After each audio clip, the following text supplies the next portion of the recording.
Hey, in the immortal words of Judy Brown, happiness is a choice. We're happy you're spending some time with us. Chip and Zay right here, holding it down on the midday. Texas Sports Unfiltered. Zay, how you doing? What up? Happy hump day, everybody. Feeling good, feeling great. Chip, how are you? Oh, man. Chopping wood with a butter knife as usual. That's what I'm talking Um, about. yeah,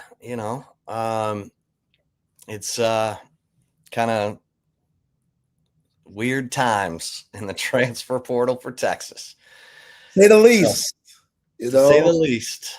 So, man. Bo Barnes, who looked good in the Citrus Bowl, Look good, man. looked good. Way he collapsed on Bryce Underwood. Man, wasn't that Closed, exciting? ran the alley, Ran the alley. dropped him for an 8-yard sack in the first quarter. Wow, man. Like, damn. Yeah, he's in the transfer. He's headed to the transfer portal. He's planning to get into the portal. Yeah. For Texas fans, you wish there was more good news. So this is an interesting time right now in the portal.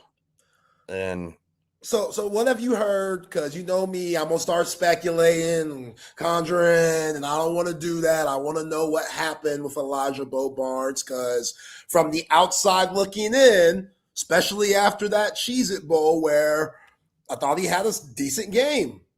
I don't know what his grade was on Pro Football Focus, but that was a big time play that showed a lot of upside. So yeah, clearly the exit meeting didn't go well, because if it did, he'd still be a Longhorn. Who knows? He maybe could come back. Derek Williams did, but looking like it right now, yeah, I don't know how that ended up happening. well, they're getting to the 2025 guys right now. I mean, a lot of the freshmen, they're getting to their contracts now. And, that Citrus Bowl may have elevated Bo Barnes' value to where I don't think he was happy with the offer that he got from Texas. So, Man. This is, like I said, it's interesting times because you would think Bo Barnes, what have I been saying for the last 2 weeks? The two positions you have to nail are offensive line and linebacker. You have to bring in the reinforcements at those positions to elevate the program. And so you're not really expecting Bo Barnes, who's 6'1", 244 and can run, smart guy, to be one of the guys that they can't, seem to get a deal done with. So right now, if you're looking at it, the returning scholarship linebackers who've played, it's Ty Anthony Smith. You signed Jonathan Cunningham, but he worked out at nickel most of the year. You've got 3 linebackers coming in as freshmen in 2026, Tyler Atkinson, Rocky Cummings, and Cozy Akpala. But you need some experience. You got to have some dudes. So we've already talked about Robert Woodyard. Yeah, they gotta be smart too, apparently. No, I mean, They gotta be Einsteins. I think it's because he's a senior. And if he's going to graduate from Texas, he's got to have XXXXX to graduate. And if you're an underclassman, there's more time to figure things out. But if you're a senior, you're coming in for 1 year, I guess they can't, they can't make exceptions at that point. So he would have had to take a bunch of classes. Yeah, what's wrong? Give him 25 classes, 25 hours. I mean, 25 hours, get him that fine-ass tutor to help him out. A lot of help. Like, hey, we got to grind in the books. It is what it is. But, man, Elijah Bo Barnes, I'm looking at his grade, Pro Football Focus, Michigan game, 68, 68.9. I mean, that's cool. Average. It's cool. Again, that was a huge play. That was a loud-ass play on Bryce Underwood. Very loud. Got Texas fans excited. But if he's out here asking for more, I don't know what he originally got. I'm assuming it's decent. But well, I think some of the guys who got good money to come in the 2025 class who didn't play, they're being asked to take a little less than what they got their first year because they got a lot of money for not playing. So then it's a matter of, well, how much are you going to cut? And I think that's where it got sticky with Bo Barnes because his people, agent, that Citrus Bowl probably helped him, probably helped Kalik Lockett, help Christian Clark. Christian Clark's still negotiating. So, this is, you got to be a well-oiled machine and,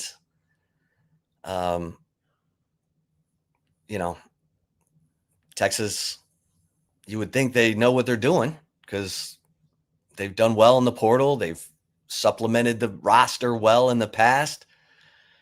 But man, if you let go of some of these young up and comers, you're losing your identity as a developmental program. You want guys that have been in the culture, that want to carry it on, like Ty Anthony Smith. We haven't seen enough of Bo Barnes to know what his ceiling is. Now, the coaches are around the players all the time. I just can't imagine, Will Muschamp. I would think Will Muschamp has, some say in this. If he's evaluated the film and he's looked at the guy and. Yeah, as the defensive head coach, I would hope so. Yeah. Yeah, because it's Mark's words, not mine. Yeah. So, what do you think about that? I mean, it's very slow. That's all I'm gonna say. It's not. Let's holla at me on the 16th. And if it's still like this, because there's still time, but it seems a lot slower than teams that are playing for college football playoffs. Like Indiana, and I know Mark Cuban's throwing Indiana that money. I didn't know all that. Like Cuban said, yeah, I ain't dealing with the Mavs no more. I'm going to put my money, something else I care about, and that's his alma mater at Indiana. So, yeah, that definitely helps for sure. But also, they're Cincinnati's getting ready for games, and they're just signing guys left and right. And again, I know Sark and them, they got a lot going on, but they don't have to worry about playing for a national championship right now. And it's slow for them, yet fast for teams like Indiana. So that's where I'm just like, man, what's going on? Where's the disconnect? And I don't want losing Bo Barnes to take away from signing Rutgers cornerback Bo Mascoe. I think that was a good get. But like you said, Ship, they don't need as much in the secondary at that cornerback position. I don't know what Kobe Black's going to do, Warren Roberson, feel like Cade Phillips is going to come back, but you catch my drift there. But the focus needs to be on the linebacker group. LaFau, gone. Anthill, NFL. Trey Moore, no more eligibility. Ty Anthony Smith, that's all you got right now that you feel good with. Brad Spence, are you going to move him back to that linebacker position? Who knows what Will Muschamp's going to do with that? but it's slow right now, man.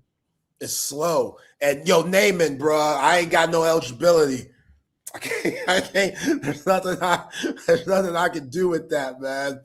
There's nothing I can do with that. Like, I don't know what's going on, but I feel like Bo Barnes, you could have done something with that.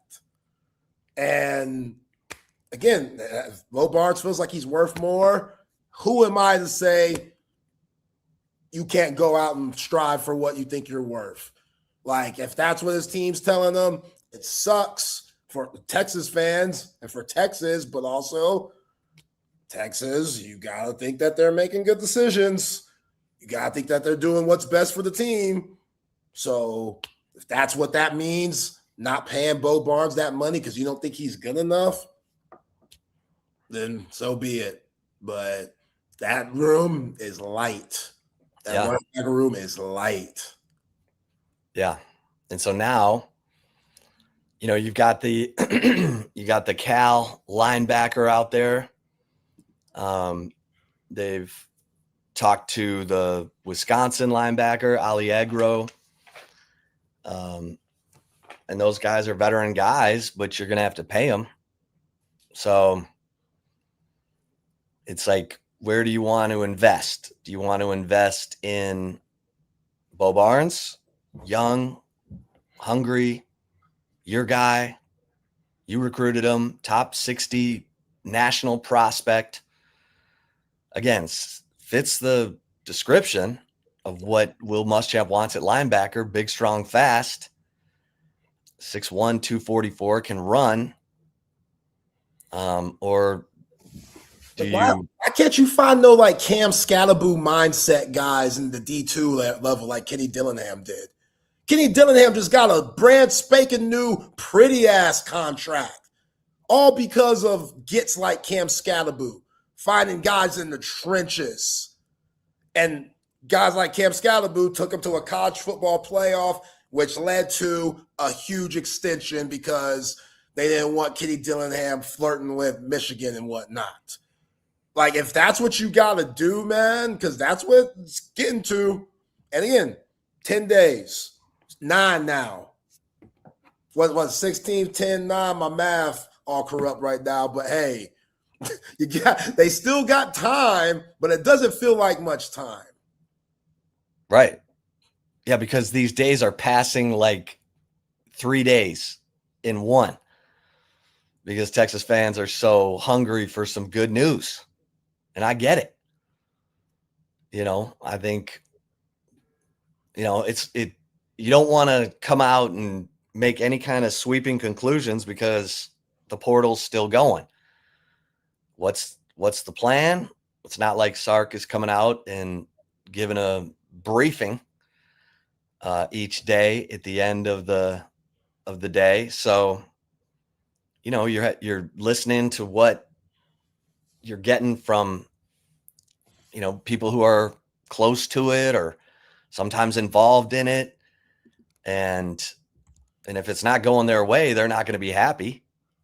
And so you're getting one side of it and you're seeing that side of it, but you got to wait and see what the other side of it is when it's all said and done.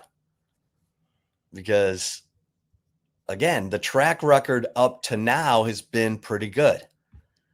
And, it's just on the offensive line and at linebacker, Leon Galafau hit the portal. Now you've got, Bo Barnes hitting the portal.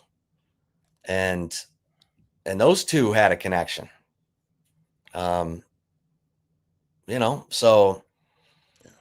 that room is, if I'm Ty Anthony Smith, I'm like, okay, who else is in this room with me?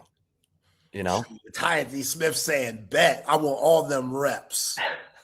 I ain't coming out the game. Hell yeah, give me that. You ain't got to look over your shoulder. And yeah, if I'm Tyler Atkinson, I'm thinking the same thing. Like, yeah, I might be a freshman, but he might get some smoke early. And if you're a competitor, like I think that dude is, I'm sure he wants all that. But we've talked about this schedule. That jump from high school to college the first year, it's very rare to make a big time impact. Like as good as Grayson Littleton was this year, he had his moments. Yeah. He had his moments. You know, he had his freshman mistake moments.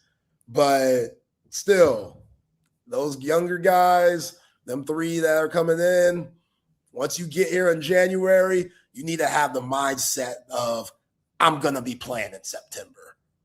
Like there's no, don't look at the wide receiver room as an example. Don't look at these other rooms where they're just sitting freshmen. I don't think the linebacker rooms, the freshmen that are coming in, 2026 class, they can't look at it that way. They shouldn't. You shouldn't in general. You should always have that, just aspiration to want to be the starter, but you still got to be realistic. Right now, the way it's looking, what's realistic is the young guys might not have any choice but to play. So, yeah, they better get it in their minds now that, oh, shit, here we go. I might get clocked early and take advantage of that when you get those opportunities. Guess who played the most snaps on defense for Texas in the Citrus Bowl? Anthony Smith. 86. Yeah. Played every play. He got them 2 interceptions too. So he's like, oh, I can make plays, man. I've proven that I can make plays, which I'm sure if I was him, I'd test the market too. Why not? Especially with the leverage that you got. They need Anthony Smith. I see a lot. This is my pettiness coming out. I see Elijah Bobar's going in the portal. I'm calling my agent say, hey, can we give me an extra 50,000? Because now they need me. They can't afford to lose me. Oh, it's a dark game out here. These coaches, they going through it. I'm sure Sark's going through it. And they look cute. And you see, I don't know if you've seen those pictures of L'Oreal, Sark, and Christmas time. They had the Texas pajamas on. Oh, I saw that. You saw that? That's a cute photo, man. At first, I thought it was AI. Yeah, knowing the troubles that you've been through with Twitter and stuff, I'm sure you did. Yeah. But that was cute. Those were fire. Was that AI, Sark? That can't be. Just I don't think it was. Pretty. Yeah, I don't think it was too. I think everybody's just pretty in the picture. Yeah. They're just beautiful people. But yeah, them pajamas, those are fire. The baby. But yeah, right now, this coach is going through it. Did you? Yeah. I mean, and here's the thing. You've got some new coaches in. You got Will Muschamp in. You got Jabbar Jalouk in. And then you've got, Brandon Harris handling it as the GM. He's in constant communication with Steve Sarkisian. And then, the guys who were getting it done for Texas One Fund, like Wheels, those guys are not involved anymore. And so that's another interesting factor to consider, because they were pretty good at getting, deals done. And obviously it's a new world to cap the $20.5 million that you get to spread across all your, the rev share with student athletes. And then of course there's NIL deals on top of that. And that we've talked about how they got to, be fair market deals and all that. So it is different. The structure of things is different this year than it has been in the past. Right. And, we'll see how that ends up playing a role in all of this. Okay, let me ask you this, because I'm not calling for anybody's job or anything, but I know the saying, if it ain't broke, don't fix it. I understand that there's a cap now and you have to adjust because the Texas One Fund, they're not going to that like they were. So why wouldn't you bring on people who are a part of the Texas One Fund and put them on staff so it could be more similar to what you had before, when things were, to what I could see, working better? Yeah, it's a good question. It's a good question. Because, again, that's a question for Steve Sarkisian and Brandon Harris. So like Pancake Factory 2, that's not the thing? Right. That makes a lot of sense. I didn't know that. I thought they would just bring in those guys, which I guess that's ignorant for me to think, because why wouldn't you? I thought you'd bring those people along, put them on the payroll, make up a job, whatever. But that's concerning. That's concerning. And again, they have 10 days, the 16th. That's the deadline. So I want to get over my skis because a lot can happen from now to then on what this team is. But as of now, that's very interesting to know, because Pancake Factory, Texas won fun. Man, it was cooking. Everything was running smooth. I didn't even hear many complaints. Core guys weren't leaving. Yeah. Well, what are you excited about in terms of what Texas is signing? I like more depth in the cornerback room, in the secondary. As much as we like Cade Phillips' upside, Warren Roberson really showed his ass in the Michigan game. I think Kobe Black has another gear that Will Muschamp can lock into to really elevate his game. So picking up Bo Mascoe, I think that's a very underrated pick. And I know he came from Rutgers, but you mentioned yesterday, those guys are on crappy-ass teams that want to win and have something to prove. I think Bo Mascoe is cut from that cloth. So I like that, man. I do. I like that pickup because you're going to need all hands on deck, and I still don't know what they're going to do with Grayson Littleton. Are they going to put him on the outside more? Because we know how versatile he could be. Wardell Mack had a terrific Citrus Bowl with that big-time interception. And if you look at his Pro Football Focus grade in that game, it was the highest out of any defensive player at 89.2 with 31 snaps. 90 is elite. We talk about that all the time. So the secondary, especially with Derek Williams coming back, which I love, man. I was telling Sean Redford on Friday how much that hurt me, because we've been doing this show for 3 years ago, and you know how I feel about Louisiana native Derek Williams. If he could get back to what he was before the injury, that's a big if. But I think this year that he had this season, maybe it was mental. Maybe he just wasn't feeling back to the. You could tell he was a couple of steps. He lost a couple of steps from what we saw his freshman year and that part of his sophomore year before he got hurt in the Oklahoma game. Him coming back, that leadership you're going to add, and him just being more confident in that knee, I love him coming back. And I know Sark, people are throwing around that clip where Sark went on with the Pivot podcast with Ryan Clark and Fred Taylor and those guys and Shannon Crowder and stuff. And he was like, yeah, if you enter the transfer portal, there ain't no coming back. I don't put up with that. I think there's exceptions. You know what I'm saying? I think there's exceptions. So everybody that's trying to put Sark on blast for that, yeah, he said it. I'm cool with him reeling that thing back for Derek Williams, especially Mill Muschamp coached Derek Williams. You dig? So y'all clown Sark all you want, but if you're a Texas fan, you should be happy that Derek Williams is coming back for a 2026 season. Hopefully the knee could be completely healthy where that's not on his mind and he can look like that player that we thought he was going to be coming into this part of his career.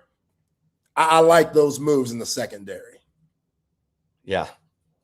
I mean, again, I know it's hard for folks to even get excited about that because of the fact that you haven't had the the big time commitments at offensive line or linebacker, or everyone, is watching Cam Coleman, who's now out at Texas Tech visiting. So Cam Coleman will have had visits to Texas, Texas A&M, and now Texas Tech. I see you, Cam. Man, get wine and dine, man. Get fed grapes by beautiful model women if you can. Like, he's milking it as he should. He's a high commodity. Milk that thing, brother. I cannot knock it. He is flirting his ass off with everyone. Yeah. It's good to be Cam Coleman right now. Be Cam Coleman. You know what I'm saying? I'll be asking for massages. I'll be asking for stuff that just don't even make sense, stuff that nobody needs in their life. But who gonna go the extra mile? How bad you want me? Well, that's a very interesting place to be in. And it's weird, Chip, because I feel like some of these guys, they just want to be wanted. Like, you see these guys going in the portal and stuff, like they want to go through that process again of being recruited, because I'm sure that's a great feeling. It was great for little old me when my decent ass was going off to Seminole, Oklahoma for trips for JUCO and Jacksonville, Texas to see if I could play JUCO ball, and I ended up at Paris, Texas. Man, I thought I was the man. That's JUCO. That wasn't nothing compared to what these guys are experiencing. So I get it. It feels good to be wanted, and you got to make sure it's the right fit. Yeah. Yeah, you got to make sure it's the right fit for sure. You looking down like we got breaking news. Oh, it's I'm going to be checking a lot of things, so feel free to jump in here. I'm trying to also look at this latest post from Sonny Shipley. Dave actually has let us know that because that's just a horrific situation. And Jordan Shipley, the all-time leading receptions or the all-time receptions leader at Texas, still holds records for single season records for receiving yards, receptions, and touchdowns. Involved in a equipment accident at his ranch that turned into a fire. He's got third-degree burns and was in critical but stable condition. I've heard, that his face and his hands are good, but it's just a horrific situation. But I'm still on this new computer too, and I need to. Can you get onto Facebook, Zay? Can you see what Sonny Shipley has posted on her Facebook? CB, send me that. Yeah, because that would be tough. My Facebook. Okay. In her post, she said she's worried about his hands. It's just, he's the nicest guy in the world.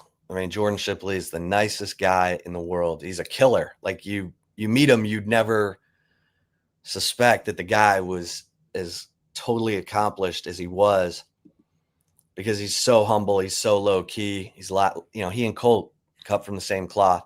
My favorite Jordan Shipley stories were, he grew up with Stephen McGee and Burnett.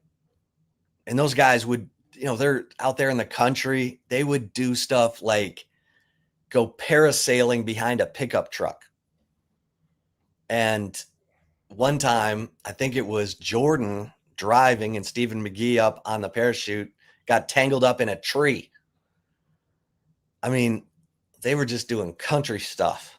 But such an amazing dude. And when you heard about that with Jordan Shipley and this equipment accident on his ranch, you're just like, oh God, so thoughts and prayers big time to the Shipley family. Yeah. They're worried about infection, pneumonia. Yeah, that's what's like tragic about it, because that's what he loves to do, like be on the ranch. Like he's still that country boy. You're never gonna take that out of him, no matter how old he gets.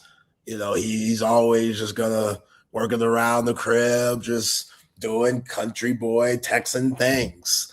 Like that's his vice. You know what I mean? And yeah, I feel horrible for him and the fam. Yeah. CB says check the Coda text line. Yeah, everyone's worried about the transfer portal. I get it, and I'm like half checking everything right now. So, it's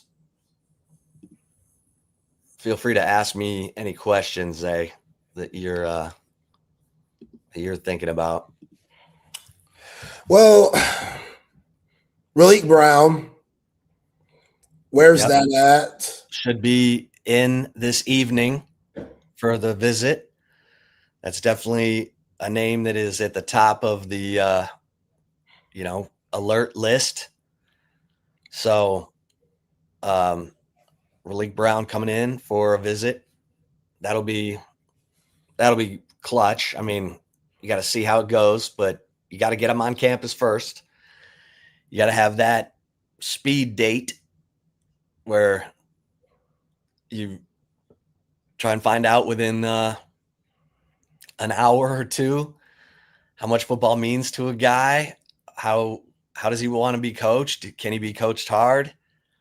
Yeah. That's the other thing. That's tough. I mean, when you're recruiting a kid out of high school, you're doing it usually over the course of a year, sometimes 2, sometimes 3.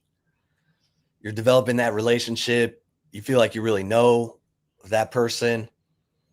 And now you're okay. Can I coach you hard?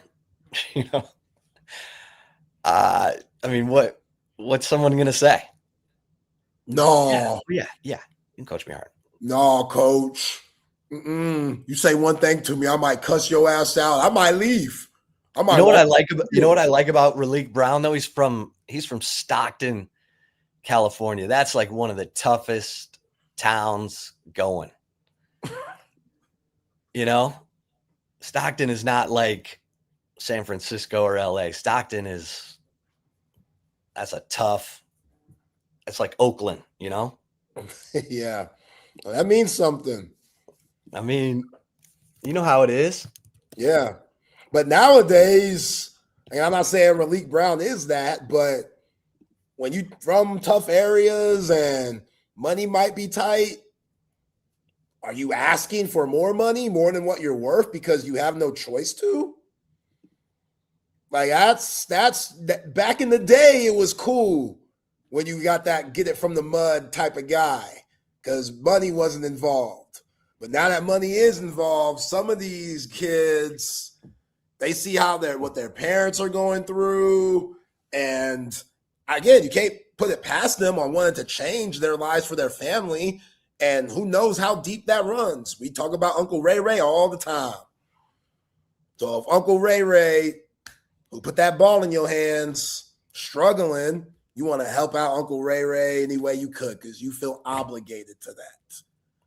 Well, so that's what you have to find too, man. It is brutal out here. Hey, and trying to follow Texas's, what they're willing to pay and do is hard to follow. So, but from what I've heard about Raleek Brown, tough dude. And I love the way he runs. I love how he catches the football. Love that he's got breakaway speed. He's a home run hitter. 6.1 a carry, 33 catches. Take that.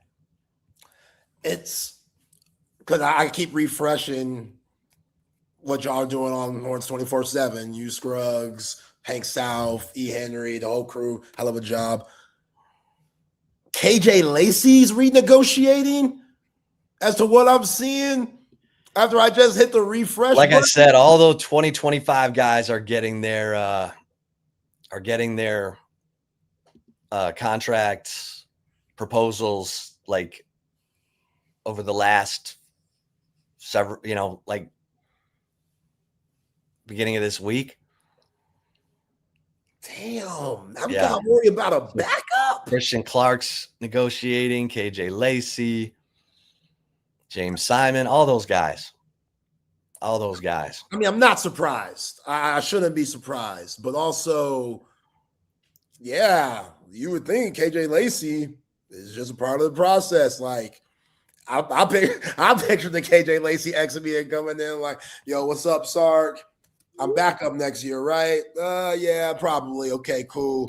Dap him up. See you when I see you. That's how I envisioned it, but we know that's not realistic. We know their agents aren't telling them to do that. Like, got to be smart about it. So, yeah, that KJ Lacey, I just didn't expect to see his name come up. You would think that. And then who knows where he's thinking. Like, who knows? You didn't really see any film on KJ Lacey this year, him being the third string.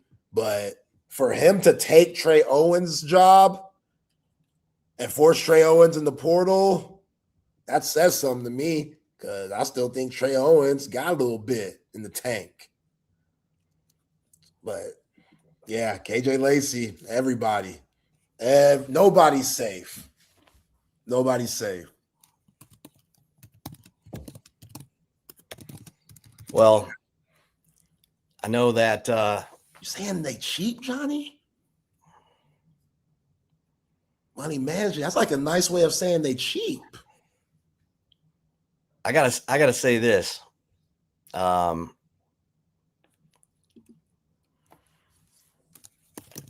And someone asked me if I was thinking of Compton. No, I'm Stockton. I'm not saying Stockton's a tough town. It's like Oakland, I don't even know where Stockton is, so I'm taking your word for it. Well, one of my point of references is the UFC fighters, the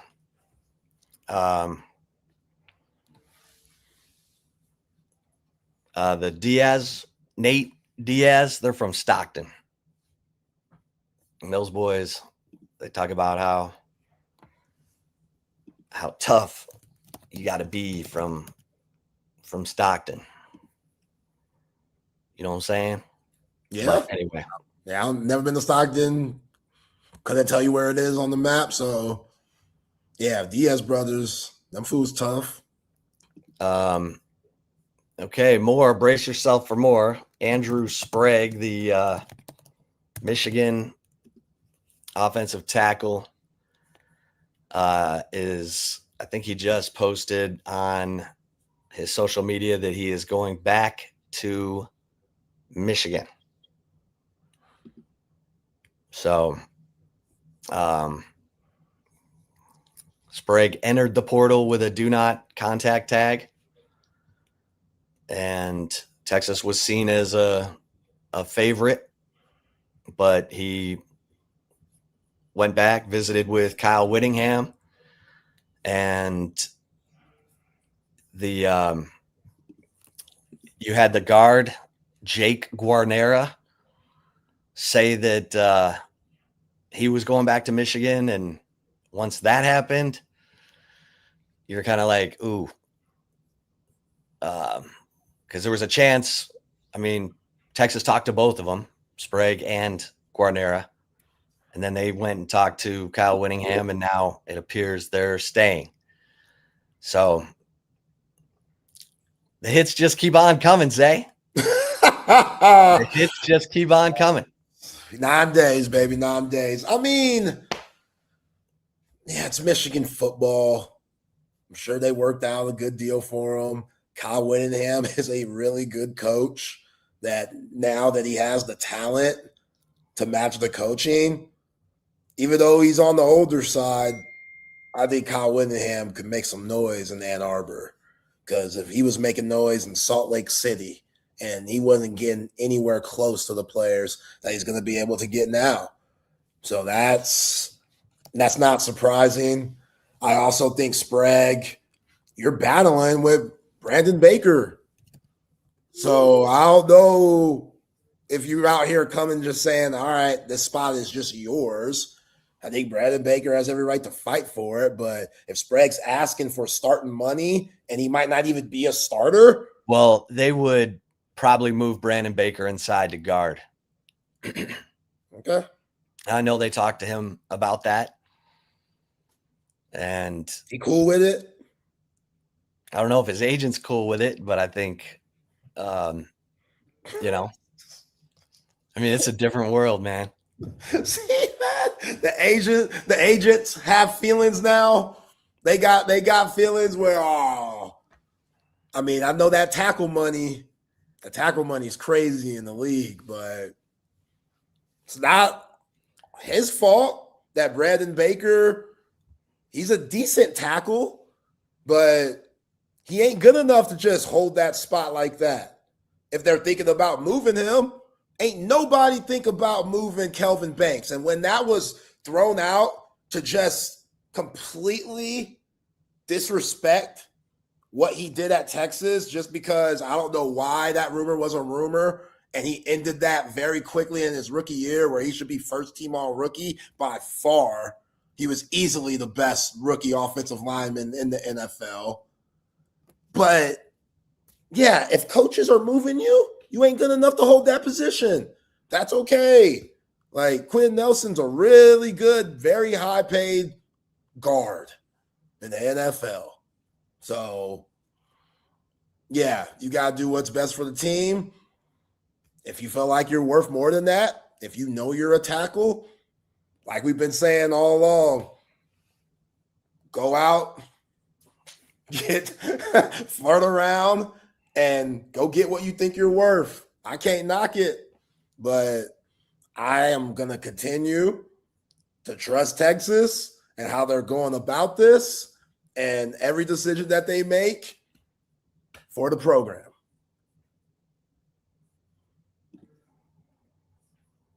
Yeah, it's it's a lot. That's what I'm saying, Johnny. Like Johnny's asking, how is Brandon Baker not ready? I don't know. Clearly he's not. If they're looking for others, they trying to move him. Well, I think you're trying to get the best players you can get, and if it happens to be a tackle, you know Brandon Baker. I mean, depending on what your evaluation is he more of a guard than he is a tackle? Would he be better at guard than he is at tackle? We've seen guys move inside from tackle, but it's not even a conversation anymore because Andrew Sprague is staying. I know, they're talking to Joe Brunner. He's a 2-year starter at left guard for Wisconsin. Oh, yeah. And we'll see how that goes. He's got 1 year of eligibility left. Was never given up a sack in those 2 years as a starter at left guard.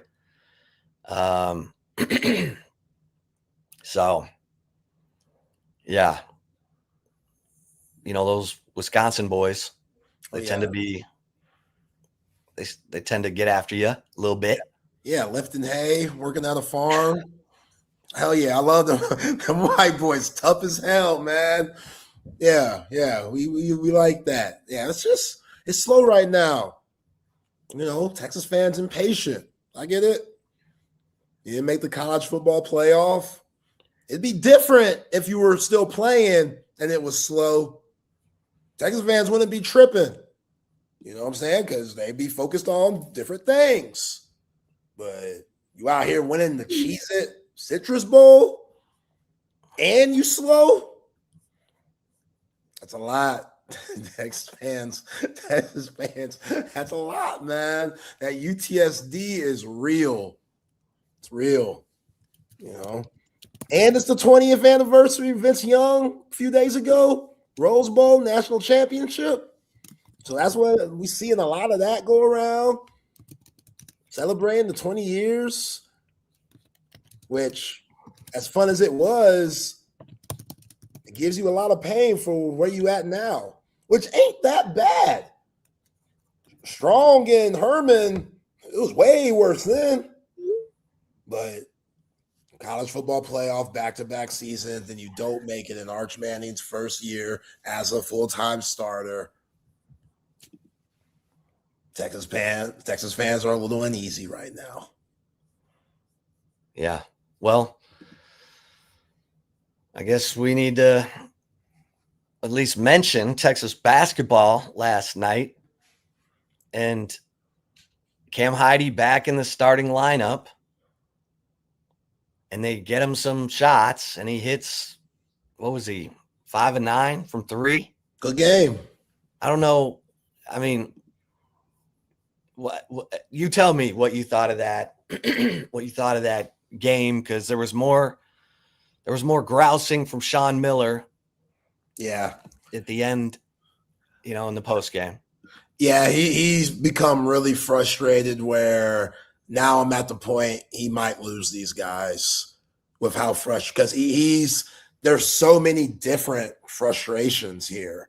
And low key, it's kind of like the UConn game. You remember we talked about the UConn game and Mathis and Dalen Swain really struggled, but Tremont Mark and Jordan Pope did well. That's what Dan Hurley wanted. Same with Cam Heide. Rick Barnes will take every day of the week Cam Heide scoring 16 points if it means Jordan Pope, Dalen Swain, and Mathis Vakatitis combined for 9. We'll take that. We're not worried about Heide. They can't get him involved. If he does get involved, everybody else won't be involved because they're not used to playing with him being involved. So we're going to take their main guys out of the game, screw the rest, and we'll take whatever we could get from that. And they did that to perfection. And they're just better. They're just better. They're bigger. They're stronger. They're more physical. They're just a better team. But Sean Miller, going back to last Saturday after the Mississippi State game where he made the hit by the bus analogy, which I understood, that I think was a little dramatic, yes, but I understood what he was saying. For an example, in this game against Tennessee, Chip, Mathis has 2 fouls, which this you could say this is on Sean Miller, but you got to play Mathis as much as you can because he's really your only option down low. So Mathis has 2 fouls. There's still a lot of time in the first half. I'm sure they've been telling him, you can't foul again. You can't do it. You can't jeopardize us and foul again. I'm sorry. We've been teaching you how to not foul. When somebody goes up, you got to keep your hands up. You can't do this. You can't try to block it. You're not good enough for that yet. You just have to be straight up. And if somehow they still call a foul, then we'll handle it and we won't blame you for it. But here he is, Carey, who's more physical than him. He falls on the ground. He gets back up. Carey puts that shoulder on him. And what does Mathis do with 2 fouls already? Leans over. Foul. 3rd foul. We got to take you out. That's that bus driving analogy. How many times can he tell you? How many times can you teach it? They're teaching it. It's not like they're not teaching these things. It's not like Sean Miller and this coaching staff in practice time is telling Mathis these things. They are. It's not clicking.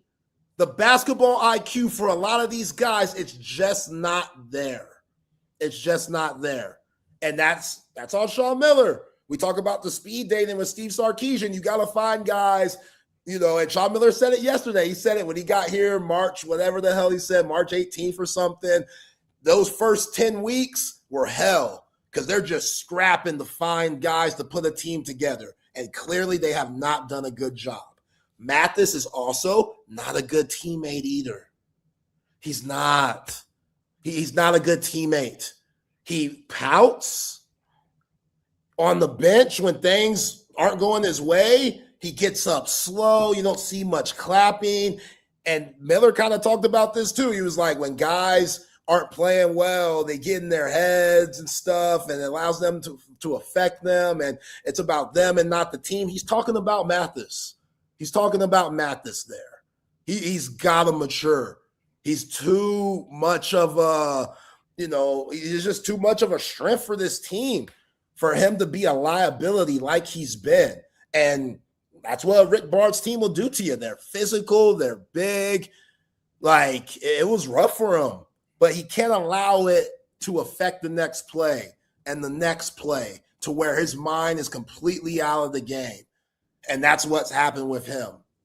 So Sean Miller sitting Swain, Pope, and Mathis last night, majority of the second half.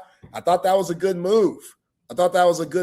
Like, he is sending the message to everybody. He sent the message to Cam Heide and the fours last week. Nick Cody was a lot better tonight by saying the four positions giving us nothing. We're basically playing 4-on-5. Cam Heide looked better. And also Nick Cody looked better, even though I think Cam Heide's 16 was fool's gold and plays into what Rick Barnes wanted. And, good for Cam Heide. I'm glad he's happy. But also, they completely took Pope, Swain, and Mathis out of the game. That's what you got to do to beat Texas. And, yeah, Tennessee's just better. But Sean Miller, the way that he's saying things after the game with the media, I don't think this team is responding well to it. And, yeah, I think it's just going to be a lot more of a struggle moving forward. And it's just because this team, the way it was structured, they're just not good enough.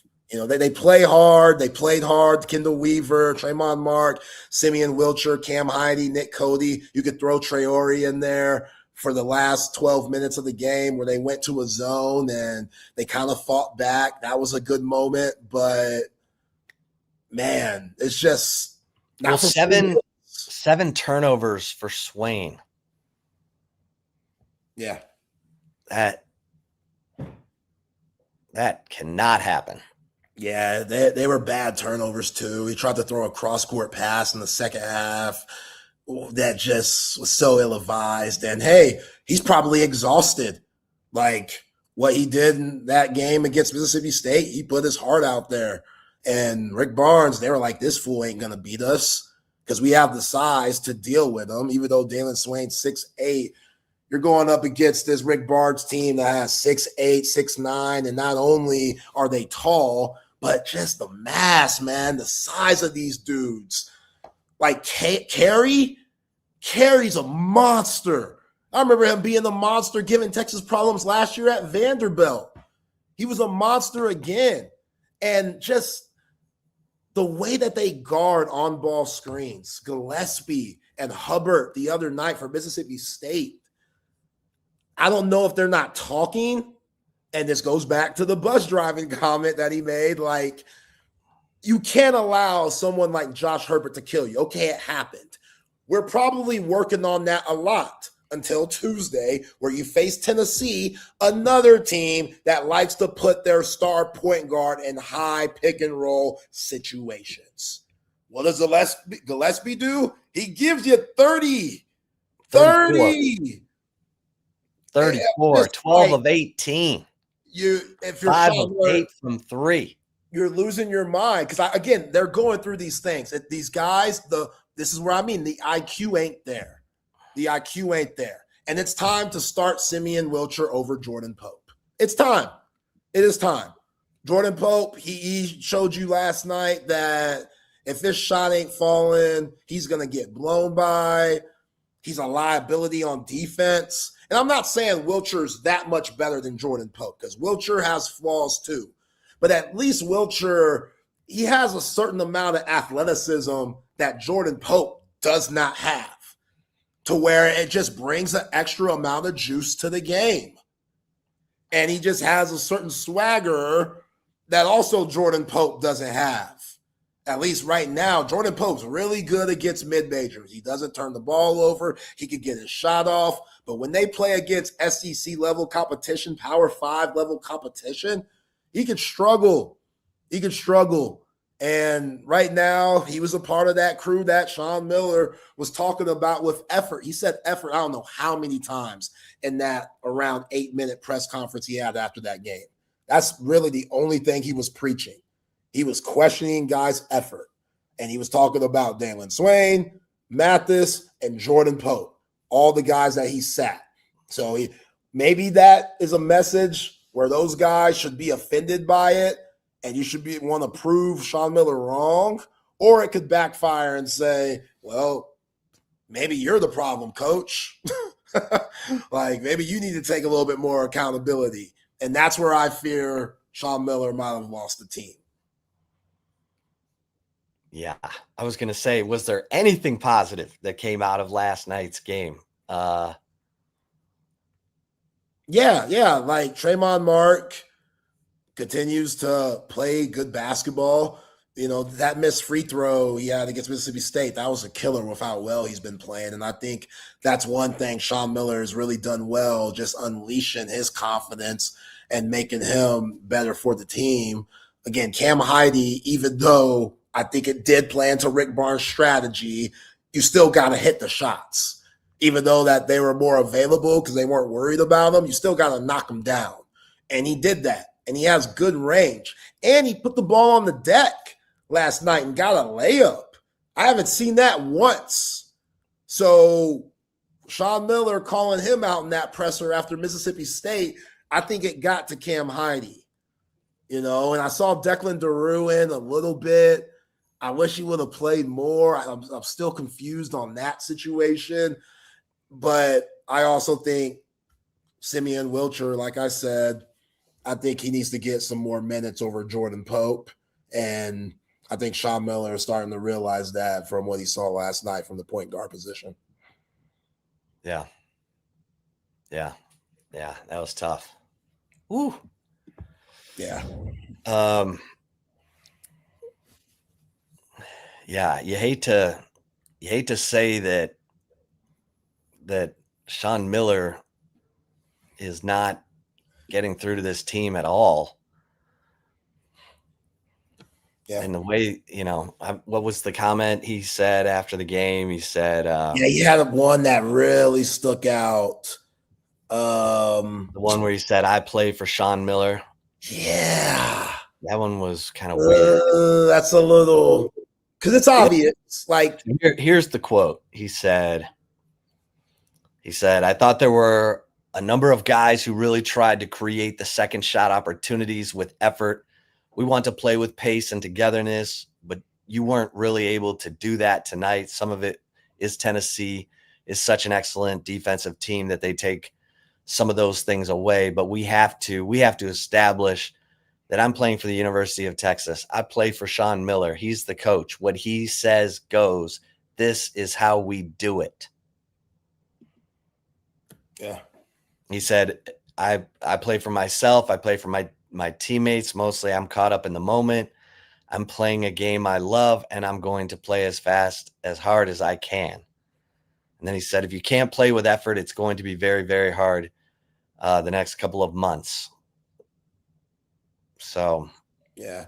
And you know, the guys that he sat, Mathis, Swain, Pope, I thought that Swain was discouraged by the turnovers, and that was tough for him. I don't think effort was a Swain thing.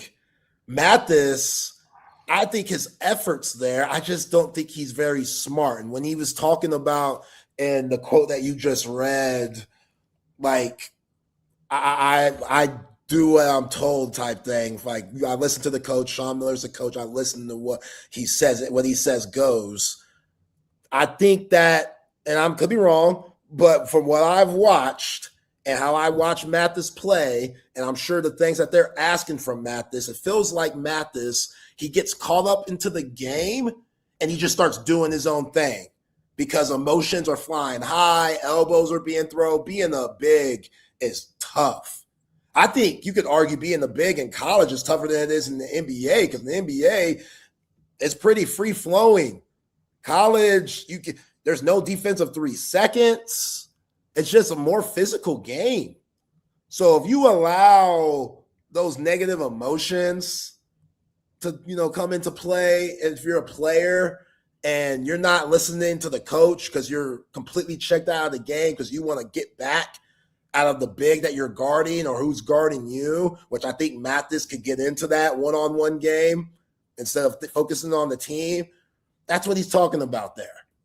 And I understand that. I get that. There were some plays where Jordan Pope would just get completely blown by Gillespie, Jacoby Gillespie. And that's where I'm like, that's the effort.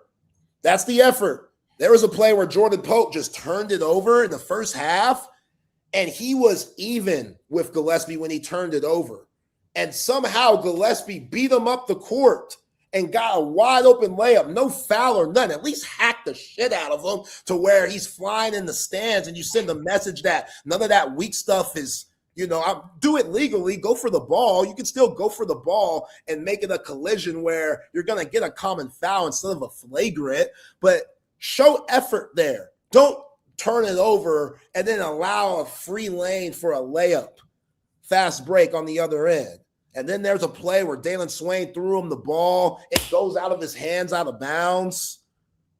So Jordan Pope had a rough one last night.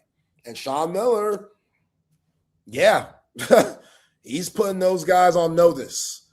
Like, hey, I'm making a mistake by playing guys I shouldn't be playing. I need to just start playing guys straight off effort. Screw everything else. We're that bad. We are that bad of a team. I'm just going to play guys off of effort. I could care less what your skill level is. I just need you to try.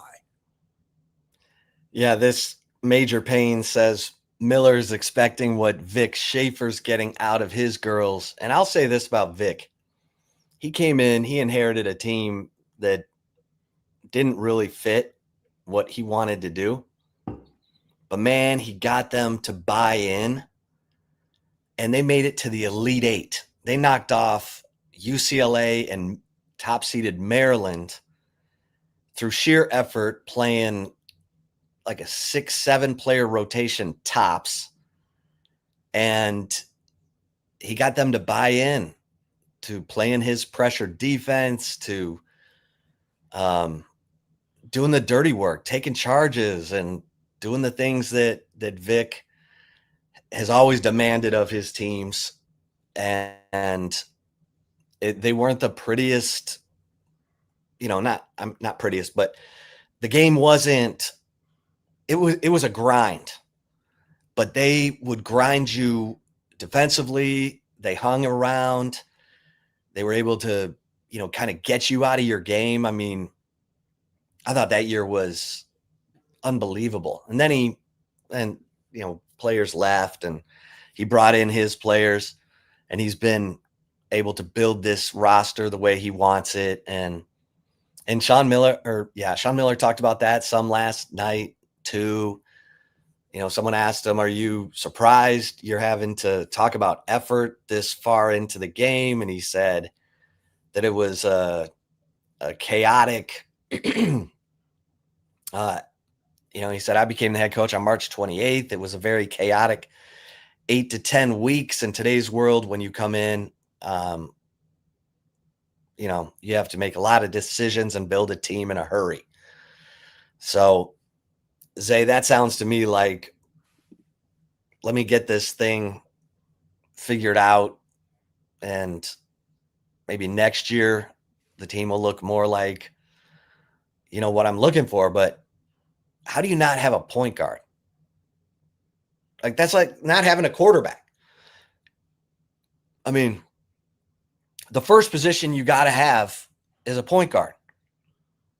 I mean, Vic says it all the time. He's like, I got Roy Harmon, I got Brianna Preston. I'm always looking to bring in, hell, he had that year where Madison Booker had to play point guard because Rory got hurt before Brianna got here. And I don't know. It's tough.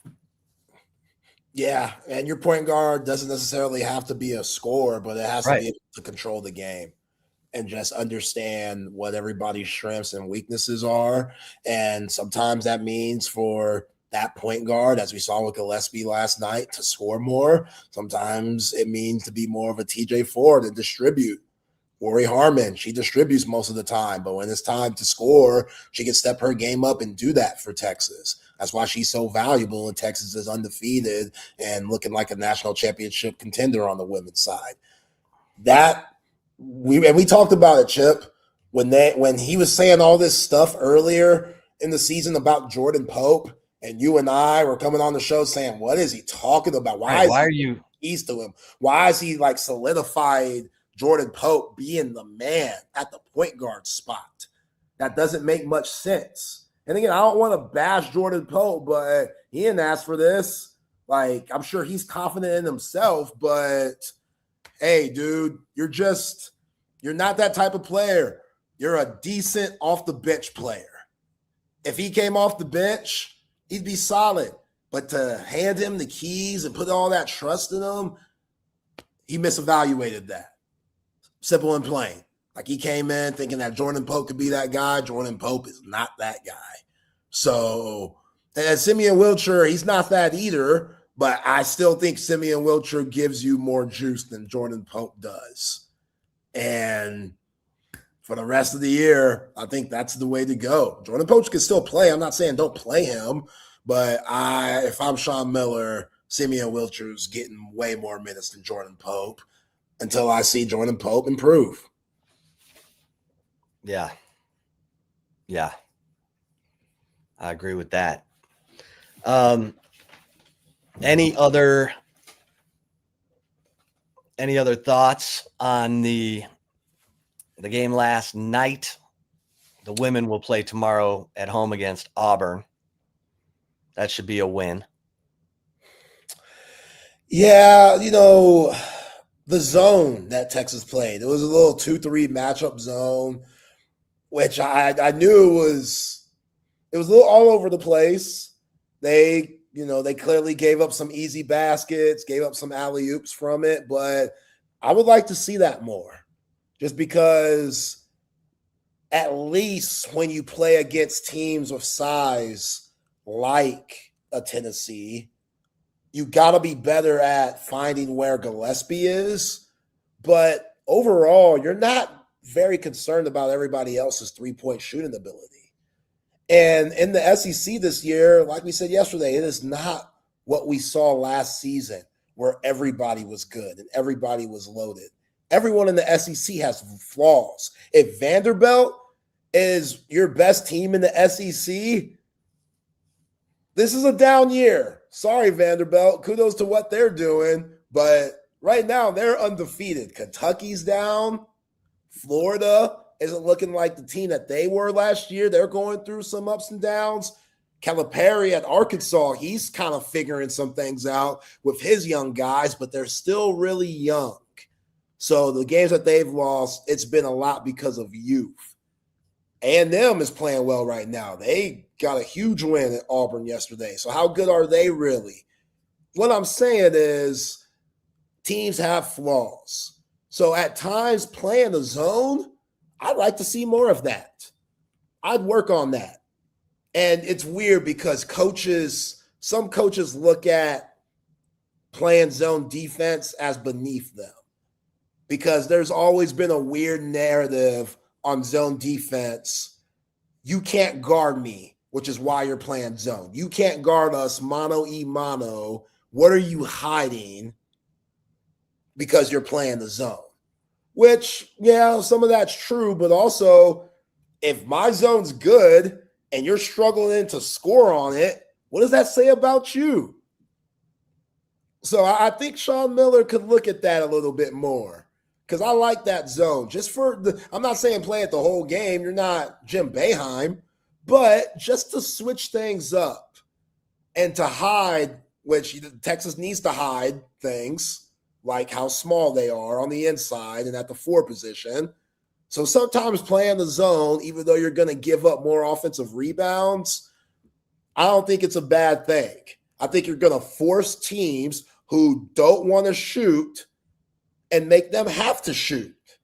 And hopefully you can force them to only one shot and switch the momentum. Because I did think last night that helped Texas come back. When they had that crew with Simeon Wilcher and Kendall Weaver and Tremont Mark and Cam Heide and Nick Cody and Traore, when they had those guys in at once and they were playing a little bit of that matchup zone, they got back in the game because Tennessee, they just struggled trying to figure out where to get the best shots in it. So let me ask you this, because like Kendall Weaver, why can't he face guard guys like, like Gillespie and Josh Hubbard and the kid from Arizona State who went off? Because Kendall Weaver, to me, seems like a guy who can defend. He's got that length. He's got that sort of Energizer Bunny endurance. Like I'd be saying, Kendall Weaver, I want you to be the defensive player of the year. I want you're going to take away the other team's best perimeter player. Yeah. And I'm not seeing that. Yeah. Yeah. It's confusing. And especially the last 2 games, like go back to the Mississippi State game. The last play where Josh Hubbard hit the go-ahead 3 in overtime, they switched that pick and roll with Weaver and Traore. And either that's Sean Miller's fault for not recognizing what you're saying. Like, you stay on Hubbard, Kendall Weaver. I don't care if the screen's there. You go around it the best you can. We're going to push Traore up. So no matter what, Hubbard's not beating us. So did Sean Miller say that or did he not say that? We don't know. If he did say that, they just didn't do it, which goes back to the bus driver analogy. I'm telling you, don't cross that street. Get hit by the bus. I told him, what can I do? So I don't know. I don't know if he's telling Kendall Weaver to do that, because that is hard to do for a full 40 minutes, to face guard somebody, especially talented players like Gillespie and Hubbard. But like those guys, their coach, they're going to find them the ball. And, just all that contact, the refs, they'll get involved because that's just hard to do. There's a lot of contact involved when you're face guarding someone, because that person you're face guarding, the reason why you're doing that is because they're trying to get to the rock. So usually they give the offense the leverage there, and it results in fouls where it forces you to back off a little bit.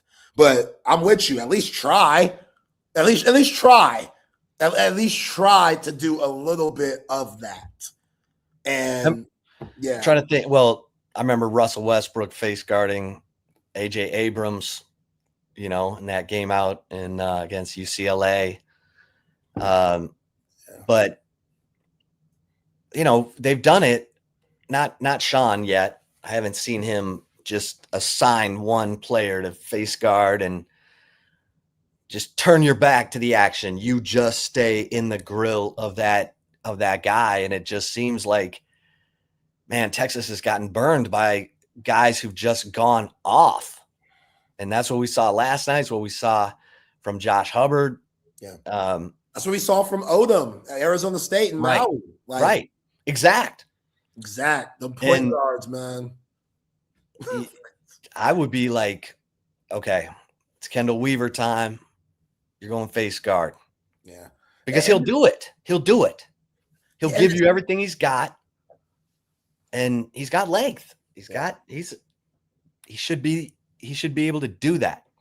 And that's what now is known with Texas. if you have any good ball handler, it doesn't even have to be a point guard. It could be anybody. It could be your 3-man. It could be your 2. If they could come off an on-ball screen at the top of the key and Texas continues to play drop coverage, which means the defender who is guarding the man setting the screen is like backed off. So no matter however they get hit by the screen, whether the on-ball defender goes over or under or ices the man to force him back the other way and not hit the screen, whatever happens there, that second defender that's guarding the on-ball screener is waiting. So I can come off that screen clean. And if I have the green light from my coach, no matter if it's 2 feet beyond 3-point line, oh, man, I'm going to let it fly. And Gillespie, I thought that was the game yesterday. He hit 2 huge just on-ball screens around the top of the key, back-to-back. And it's just like back-to-back, y'all. The first one wasn't good enough. The Josh Hubbard example, that wasn't good enough. Y'all just continue to allow this. Got hit by the bus. We told him. He got hit by the bus. We told him, Coach. How many times can we keep telling them, Coach? We got a dumb team. We got a dumb team. That's it. We got a dumb ball club. We are not a smart ball. No matter how hard we coach this team, they just don't get it. They just don't get it. That's what Sean Miller is telling us, man. Man, he's losing his mind. You should have saw. You see how he threw the towel after Tremont Mark? He had a turnover right after a timeout. They came after a timeout.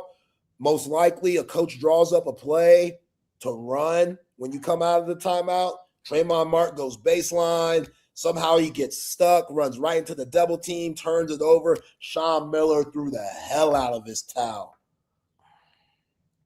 The hell out of it. Like, yo, I can't take this no more. Like, it's well, dumb ball club.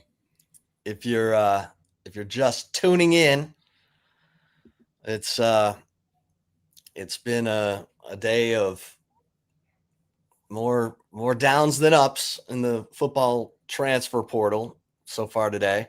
In my mind, you did get the commitment last night from the Rutgers corner, and that's a beautiful thing.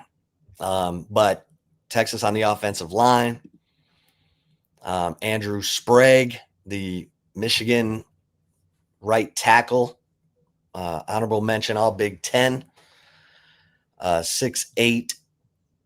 He is going to stay at Michigan. He took a visit to Texas, as did his fellow guard, who actually started at center in the Citrus Bowl, Jake Guarnera.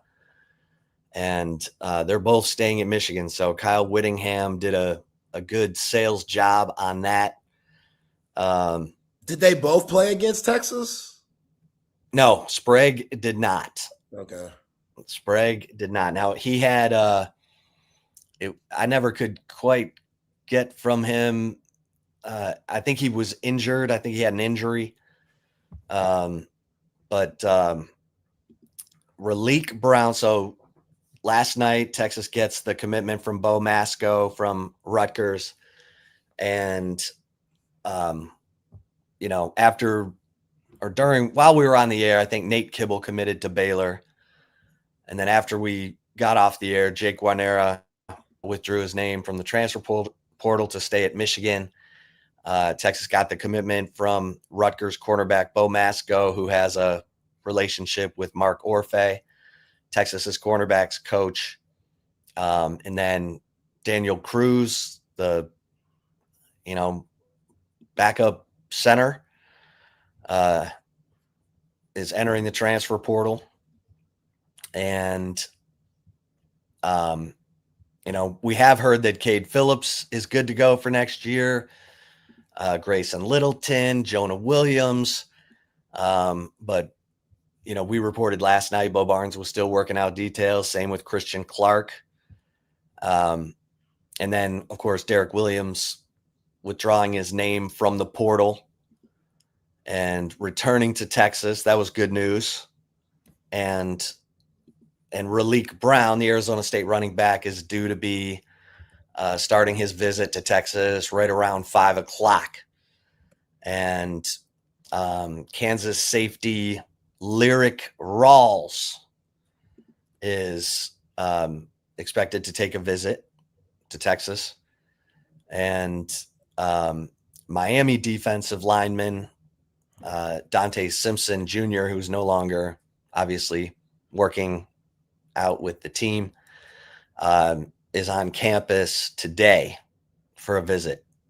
So, and then we got the news right before noon that Bo Barnes expected to enter the transfer portal. And that was one that had a lot of people saying, huh?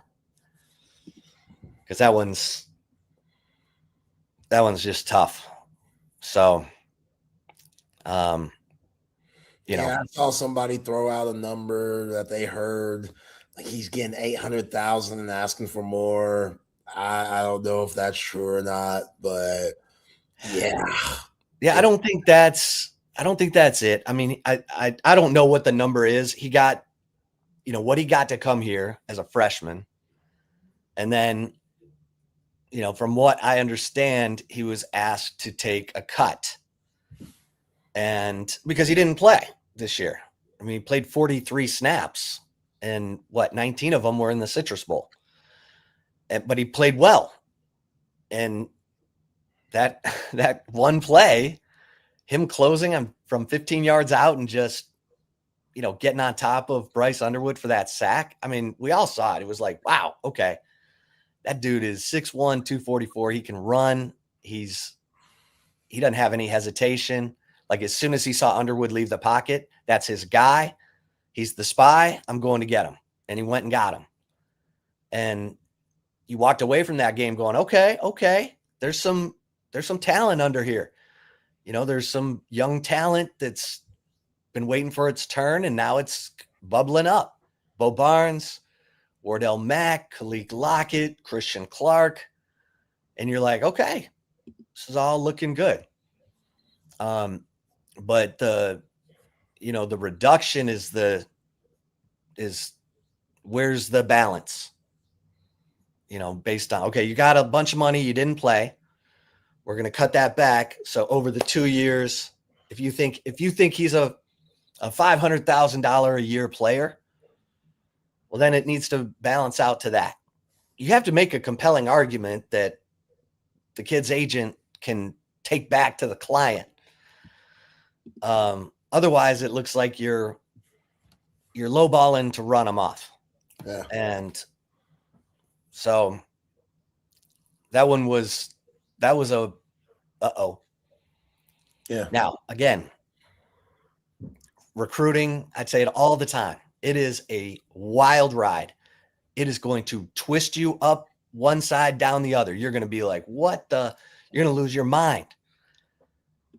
You have to wait until the whole process is over. And then, even then, you're not really going to know until that player is on the field or not. Like we said, how many players were hyped, and then it didn't work out? Whether it was Jaden Ott in the portal last year, was seen as a big time get for Oklahoma. The kid ran for 68 yards. You can get all worked up and you can tell yourself the sky's falling and it's doom and gloom. But if Texas is doing the job of evaluating that they're supposed to do, and they're finding hungry dogs out there, who cares about the hype and the stars? Because like I said, Cam Coleman is super talented, but there were other guys I thought Texas could have, made a case for and gotten, and look, wide receiver, you're pretty good at receiver. Cam Coleman to me is like a luxury item. Now, it's a big, fancy, talented luxury item. Kid can play, contested catches, big catch radius, all of it. but I'd be putting all that heart and soul and cash into the offensive line and linebacker, because that's where I'm looking at the roster right now, and I'm not seeing a lot. You know? Oh, I know. Those are the positions that you absolutely have to fix, because they were a problem during the year. Not linebacker, but when you lose Anthony Hill, you lose Leonga Lafau. You gotta, and now look, Ty Anthony Smith is a dog. He now becomes one of the most invaluable players on the team. Ty Anthony Smith is now, right now at this minute, one of the most invaluable players on the Texas roster. And he shows, I mean, my goodness, 2 forced fumbles, 2 interceptions, 5.5 tackles for loss, 2 sacks. And he wasn't even a starter. 50 tackles. He was the 5th leading tackler on the team. Anthony Smith, great evaluation, great job, great recruiting. That's a guy that Will Muschamp can work with. The Bo Barnes thing is puzzling to me. I'll say it, Yeah. In 9 days, man. 9 days. 9 days. 9 days left. How do you like Trey Richardson, Vanderbilt? Yeah, I mean, I think he's a solid player. Don't break the bank, but I think he's a good complimentary player. I've had so many people say, why don't you just go get DeAndre Moore back? And I think DeAndre Moore wants a chance to be a number 1. Now, yeah, what are you going to Ohio State for? Because that's not that can't be it, Chip. If you going to Ohio State, you're wasting your time.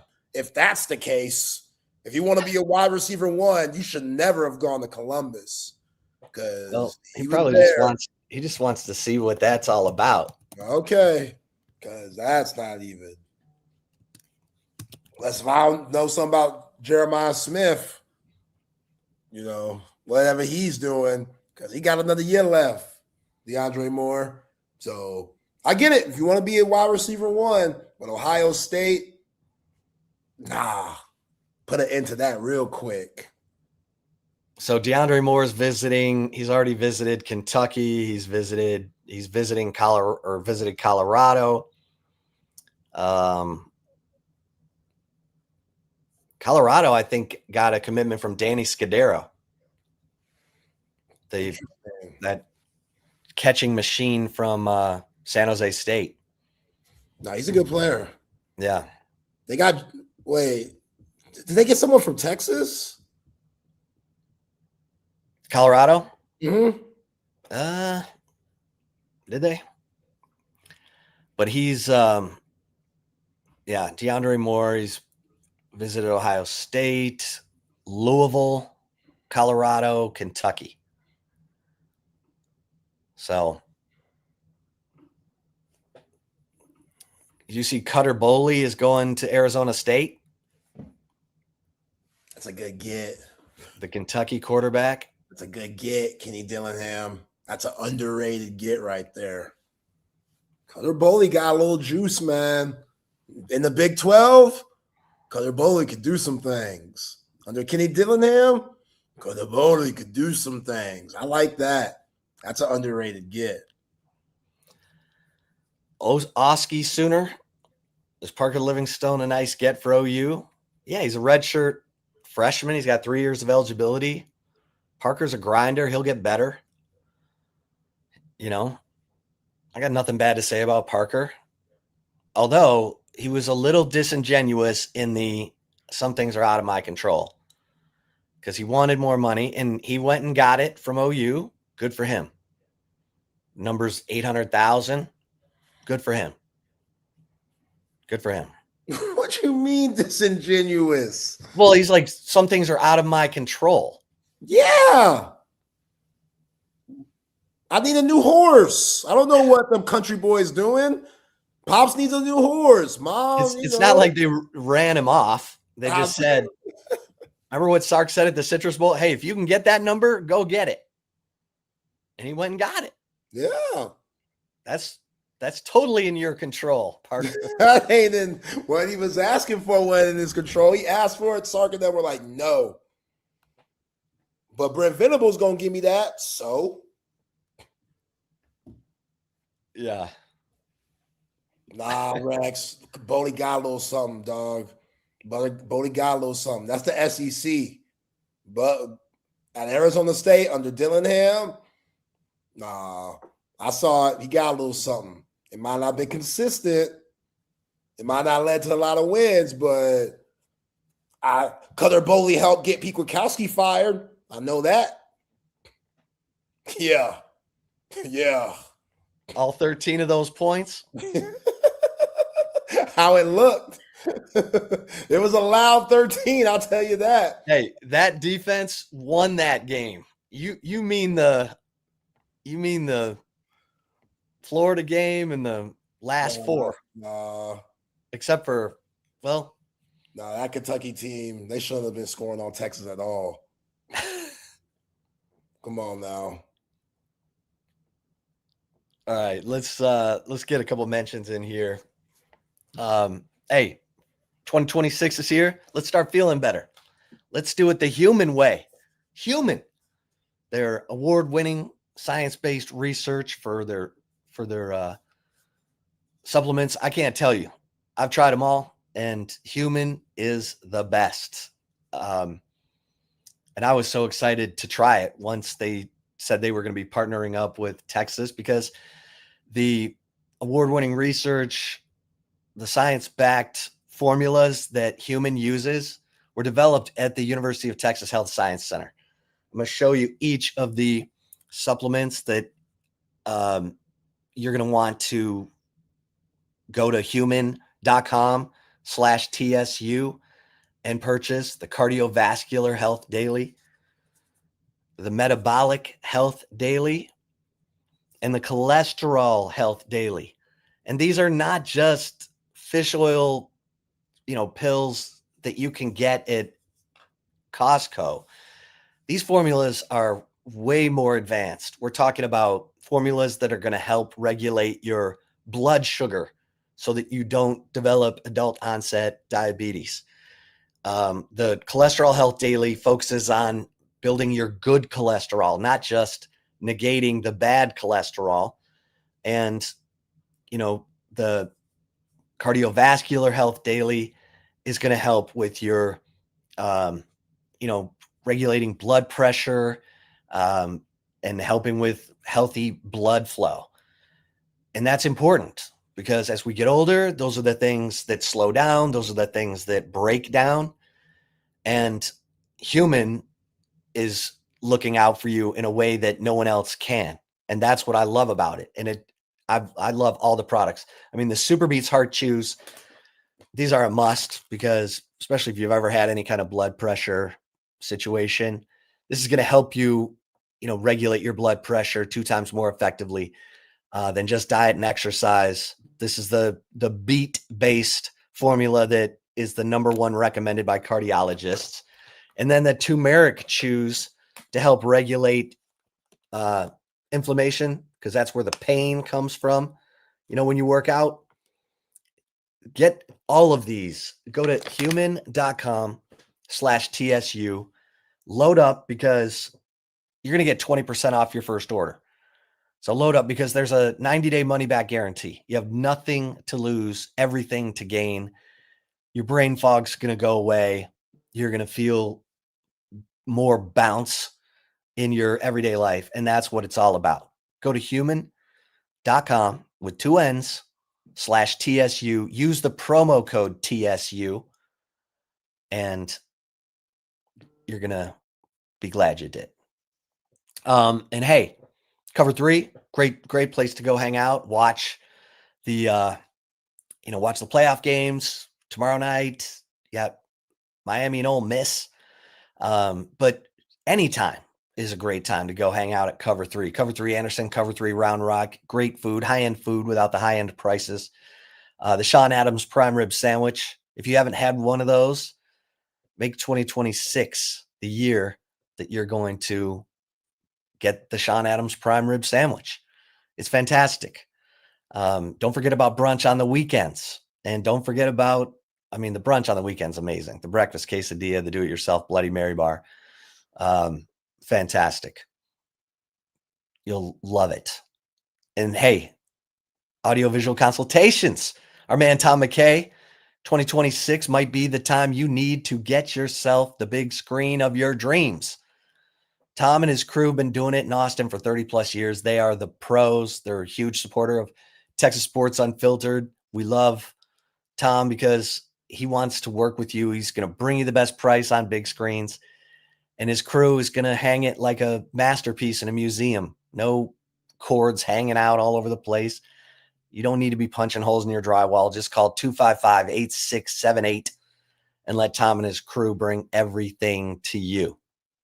avconsultations.com for the website. They also do, surveillance, electronic shades, new lighting. So easy. Just call 255-8678 or visit avconsultations.com.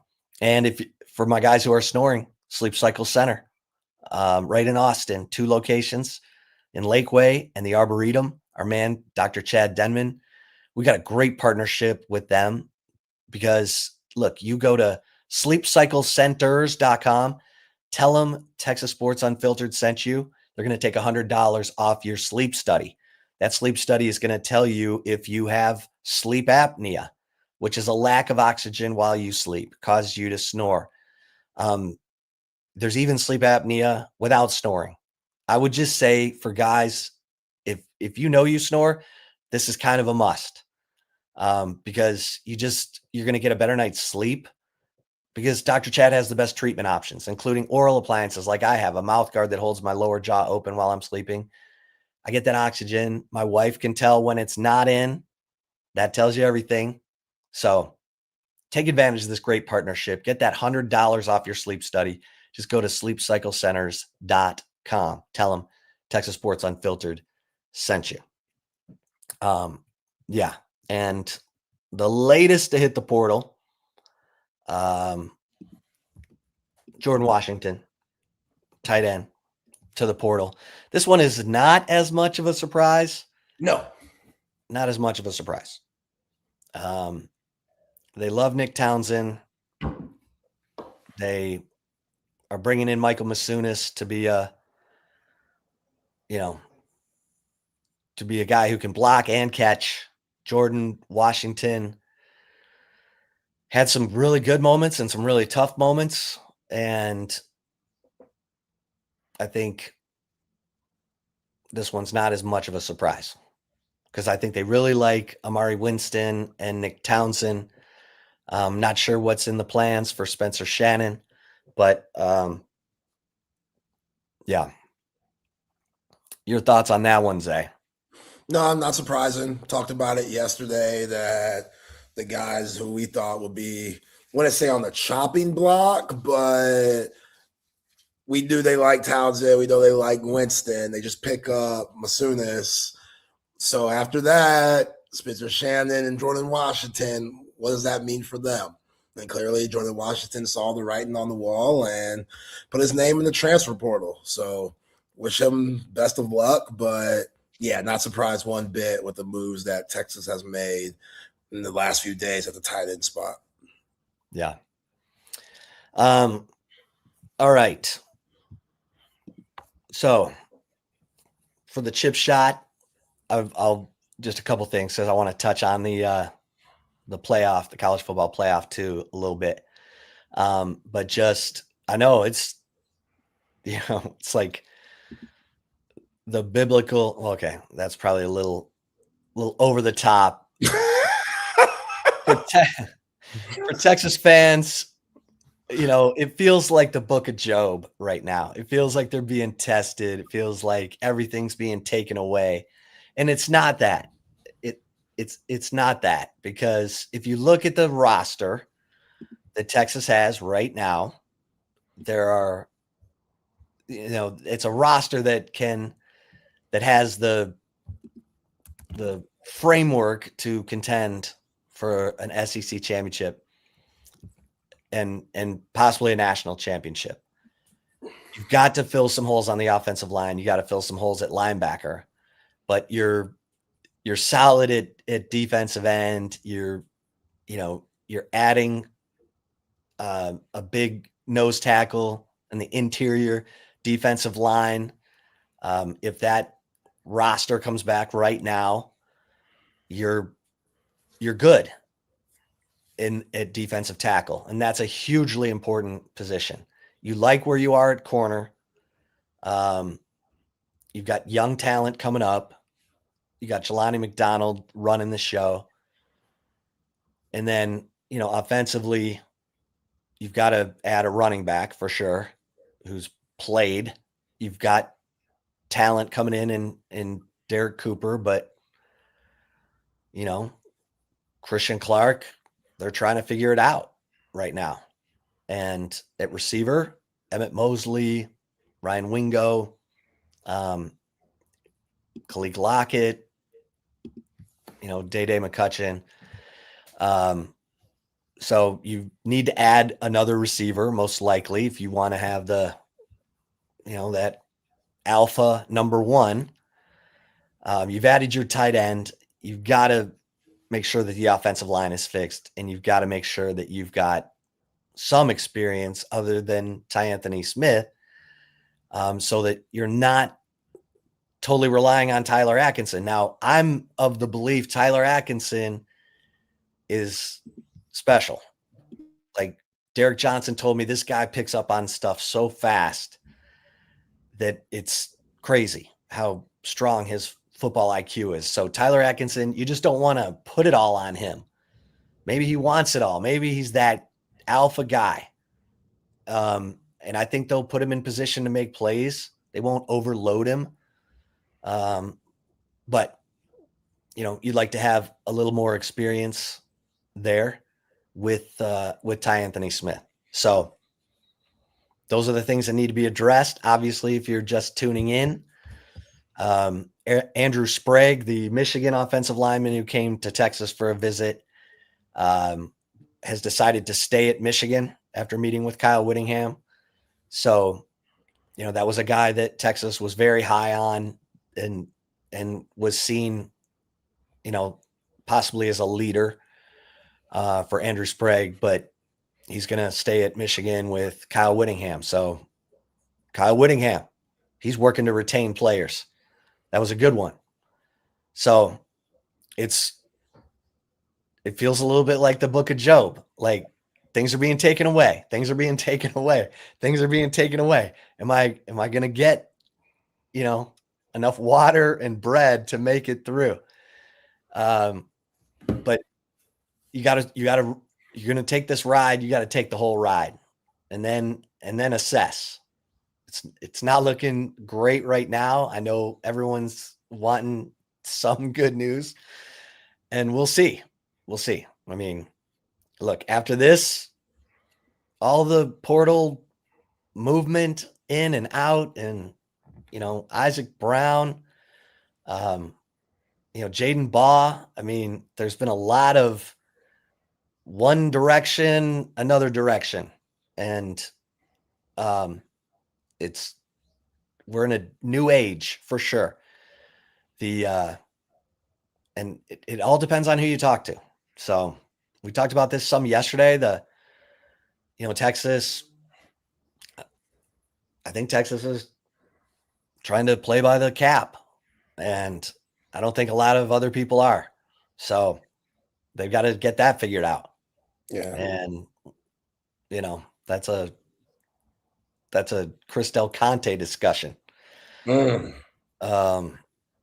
So, it's yeah, because I saw Tech got that D lineman from Wake Forest. Yeah, it's really good. Yep.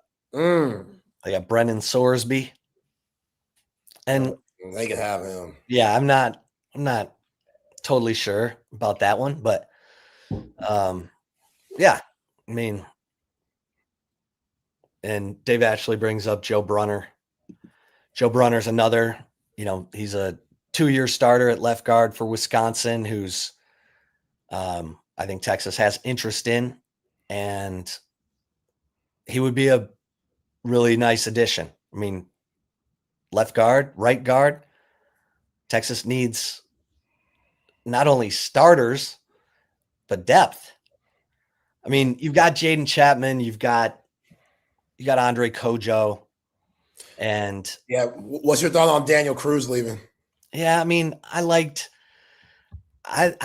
Daniel Cruz when he signed because he's got that low center of gravity. He's got that wide, what they call the NFL ass. He's like a dump truck, which is what you need. And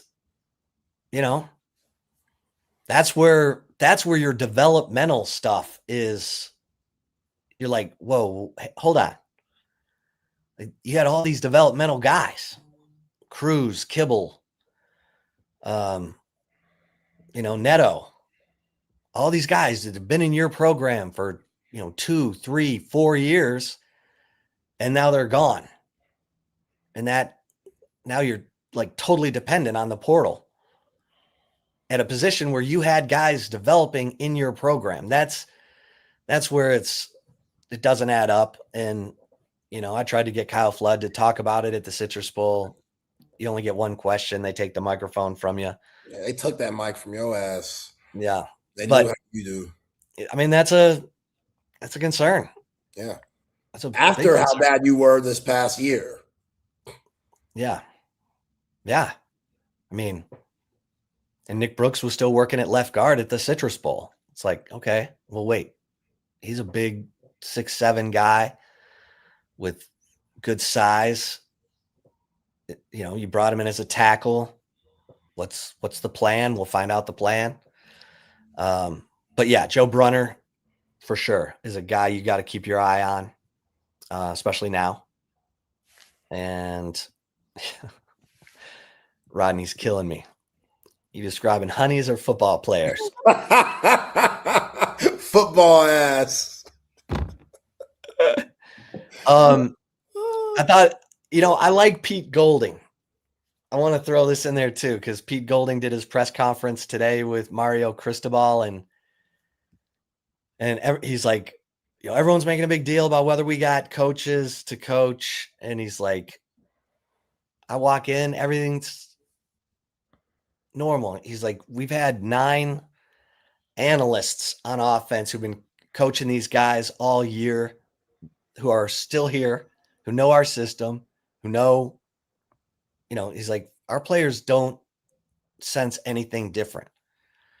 So I appreciated that about Pete Golding, saying, hey, no excuses. We're out here doing this. Yeah. He's a likable dude. He is. Isn't he? He is. Yeah. He's had his ass chewed from Nick Saban to Lane Kiffin. He seems like a guy who's doesn't get flustered, doesn't get too high, doesn't get too low. We know Lane can be all over the place. And maybe the players are rallying around him. I'm fascinated by this game. I told you, I'm back and forth. Yeah. All over the place on picking it.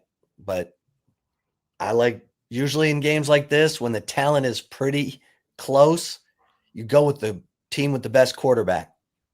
And I think that is Trinidad Chambliss over Carson Beck. So maybe I'm leaning a little bit Ole Miss here. No, I get that. I like Pete Golding too, but there has to be a difference on the level that you're playing with the pressure of what you're playing at with the coaching. It's a difference. It's easy to say we got analysts that have been here the whole time. Okay. But those analysts coached in the semifinals of the college football playoff before. And I'm not saying all the coaches have that went off with Lane Kiffin, but There's a reason why those guys are there with Lane, and the ones that are staying are the ones that are staying. So if I were to pick Miami, which still got time, we're making our pick tomorrow, I'd go with them because that coaching staff, Mario Cristobal, he ain't losing them games. Mario Cristobal, he ain't forcing Carson Beck. You talk about Carson Beck. Carson Beck doesn't have to do much. Give me a convert a first down on the 3rd and 10 once a game, Carson. That's what he did. Just give me a couple of big plays. Utilized his legs against Ohio State. Just that tempo with Ole Miss. That's what would scare you if you're a Miami fan. Because that tempo they could play with and allow Bain and Messidor to get tired. Ohio State, they weren't doing that. And I think it played into Miami's favor. So we'll see. Yeah. It's going to be good. All right, let's get to the right call. Let's get it. Before that, though, if you need a car, don't look any further except for Covert BK, the best in the business, Dan and the crew. Just exceptional. 100 years in the game. When you do anything for over 100 years, that's how you know you're elite at what you do. Whether it's a new or pre-owned car, they have exactly what you need. They have exactly what you want. The 2025 editions, their prices are being cut a little bit. Y'all go check that out on covertbcave.com because they're getting ready for the 2026. And again, the cars, incredible. Buick, GMC, Cadillac, Chrysler, Dodge, Jeep, and Ram. We love our Buick Encore GX. It's absolutely amazing, and it fits our family. And they're finding the vehicle that fits your family too. So again, get over to covertbcave.com and see all the latest specials and inventory. Nobody beats a Covert deal. Not now, not ever. All right, Ship. Haven't had much pettiness for the right call these last few days. We've been talking a lot of Texas basketball, but we're back on the petty today. And this one, I'm all for this story here. So, Philadelphia Eagles secondary player, cornerback, Cooper DeJean, the Iowa Hawkeye alum, big part of their championship team last year. Cooper DeJean does his thing, 22 years old. Well, he is dating one of the Bella twins, which they're WWE legends. He's dating Nikki Bella. She's 44. He's 22. Bam. That's them right there. Cooper DeJean, bravo, dog. Bravo. You're a legend. Like, what? What? Nikki Bella, I love the Bella twins, man. They just elite at what they do. You know me, I love my wrestling. They are elite at what they do. Cooper DeJean, to bag this, bruh, you're on a whole nother level. You're on a whole nother level. Like, the game that you got, I mean, come on. Come on. 22 years old. Like, what were you doing at 22? Because it wasn't nothing like this. It wasn't nothing like this at 22. How old is she? 42. Damn. Yeah. Yeah. So, if I'm Nick Sirianni, I hope Cooper's locked in for the 49ers because a lot of folks will be distracted from this. You know what I'm saying? A lot of folks, especially a lot of 22-year-olds. So, Cooper, congrats, buddy. Congrats. Cooper. You're doing very well, dog. Super Bowl champ, year one. Like, life's good. Life's good for Cooper and the Cougar. Sounds like a reality show. I think they've had a reality show before, to be honest. So look out for that in the future. Okay, so this happened a couple of days ago. Michigan State basketball, they were playing against USC at Michigan State. So where is that? Saginaw? Where is that? East Lansing. East Lansing, that's right. So I don't know if you remember this dude. I wouldn't say he's old, but 20 years is 20 years. Paul Davis, former Michigan State big. He's around 6'9". He was a part of those good teams where they had Shannon Brown and they were getting to the Final Four. They came to the Irwin Center, 05. You remember that? Yeah. That Sweet 16. 20 short years ago. Yeah, 20 short years ago. Yeah, it's old. So Paul Davis, the other night, he's sitting not courtside, but he's like 5 rows back from courtside. He's on one. He's drinking twisted iced tea. He's on one. So much so, the ref had to stop the game, go over to Tom Izzo to let him know the distraction. Tom Izzo looks over at Paul Davis. You can read his lips. He says, "What the are you doing?" Paul Davis escorted out of the arena. Like lifetime Spartan Paul Davis thrown out the game, had to come back the next day and have a press conference. I've never seen this before. Former player, not on the staff. He's just an alum, loves his Michigan State Spartans. Just an alum. He had a press conference because he's a Tom Izzo guy, played for Izzo, had a press conference apologizing to everybody, apologizing to the refs, apologizing to USC, apologizing for his behavior, ashamed of himself, the whole nine. I've never seen anything like it before. Former player, 20 years removed, cussing. Who knows what he said? Nobody knows what he said, but he was acting a complete fool when they put the camera on him. It was a bad time to put the camera on him because when they did that, he was gulping the twisted tea. So, yeah, he was a little intoxicated, just a little bit. I don't know exactly how much, but so much so, bam, gave him the boot. He's out of there. Since Tom Izzo is his guy, I think he's good. I think the apology, I don't know how many games he'll be going to the rest of the year. If I was him, I would wait a little bit. But, yeah, man, Paul Davis embarrassed himself and Michigan State the other night. Hilarious. Wow. Yeah, the press conference, that's like the Lions fan. What is it with these knucklehead fans in Michigan? Well, at least that fan was a fan. He shouldn't know any better. Paul Davis knows better. Paul Davis, you played at Michigan State. Like, you can't embarrass the program, bro. And you're coming back to hassle the refs to where you get booted. Like, there's one thing to hassle the ref, but to say something to offend the ref that much, to stop the game, nationally televised game, to get you thrown out of there. And Paul Davis, he's a center. He's 6'9", 6'10" at least. Big fella. So, yeah, he's intimidating. And you know he's gained some LBs since his playing days. So, yeah, this ain't a good look. Ain't a good look. That's not a good look. It's all right, Paul. I forgive him. I forgive Paul. Put down the twisted tea and enjoy the game. Yeah.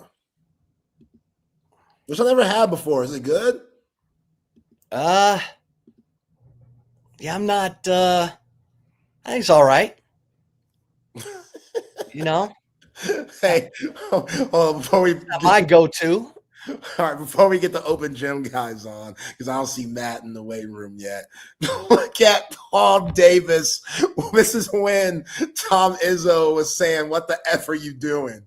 This is when he said it. And Paul Davis was like, "My bad, coach," with that twisted smile that he has. Look at the crowd. Yeah, look at the guy. Lady. Look at the guy looking up at him. The black lady right here is the funniest one. She's my favorite.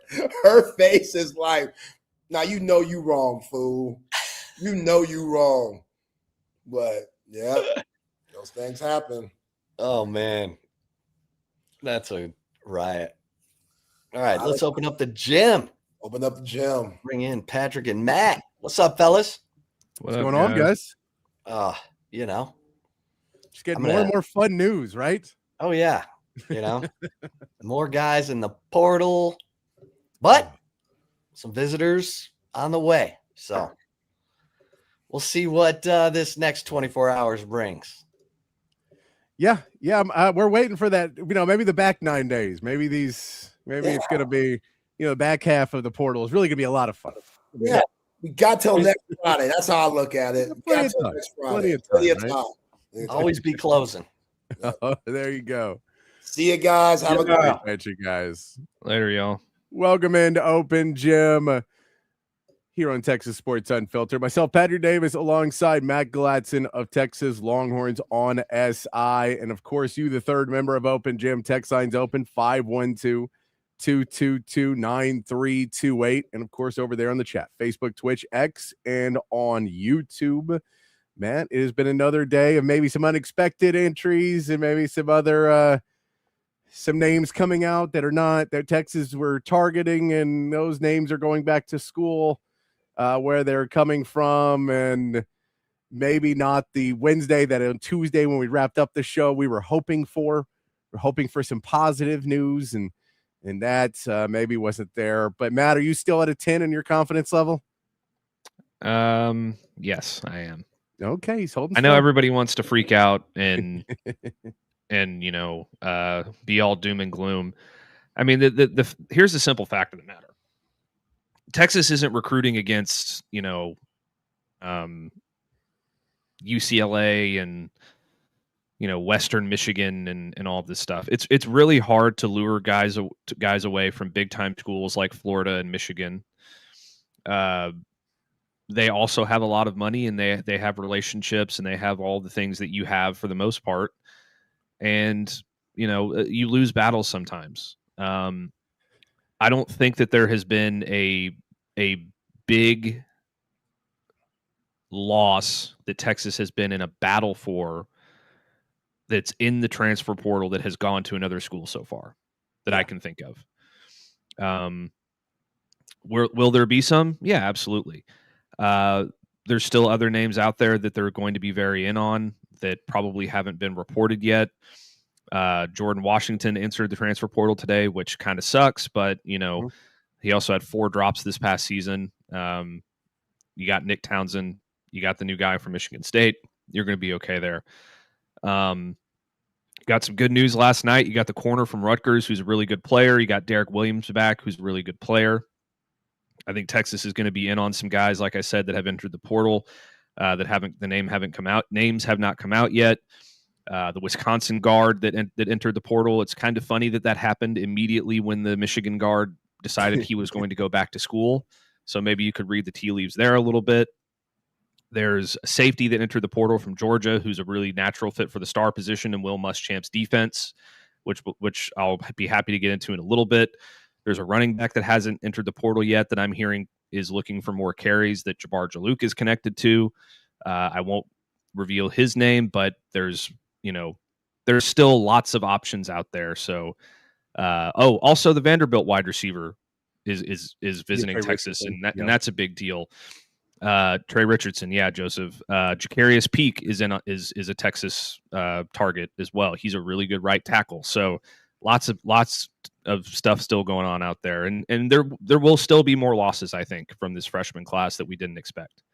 So it's a crazy time. College football is collapsing, and I kind of hate it, but it is what it is. Yeah, and I mean, it is, because the Bo Barnes news was probably the biggest piece, because Jordan Washington sucks, because that's a guy that you were hoping could keep improving and be a part of it and continue to grow. And he's another one kind of like Parker Livingston to me, or some of these other guys where you go, look, I get we can upgrade that position still. There's other guys. He's not a top 10 guy in the portal right now, but he's our guy, and he was part of our development, and you want to develop these players for longer. You'd like to be able to keep them. Again, I'm not in these conversations about how crazy different the money they want is. I'm not in the conversations of where you're going to be on the depth chart. because those are both big pieces of what a player is thinking for their future. And we know Christian Clark and KJ Lacey are currently in talks as well. There's a lot of young players because they didn't start to get to that class until now. So now we're starting to see some younger guys. And it's the issue from the beginning that worried me when I saw the trend of some players that you wouldn't think would normally go in the portal.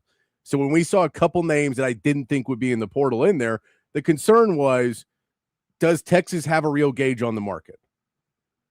Do they have a real gauge on what championship players are in the market? And I still don't know if they do.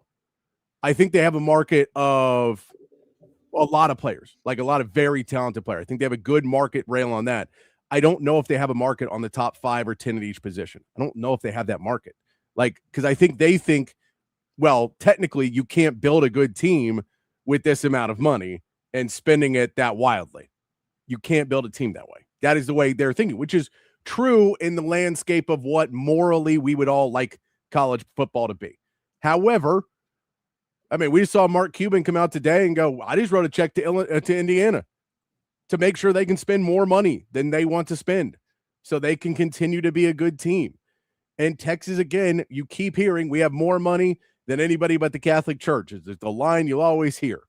And right now, every agent is coming to Texas saying, you guys got the money, let's show it up. And it has been basically, well, we're not going to overpay. Okay, bye. That's end of conversation. We're not going to overpay. Bye. And Texas isn't ending the conversation. Texas says we'll negotiate, but as soon as they say what your number is, we're not meeting that, players are walking away. And it's a different landscape. And you can lose some of these battles, but you can't lose them all. There's still a lot of time in the portal. They have not lost all the battles yet.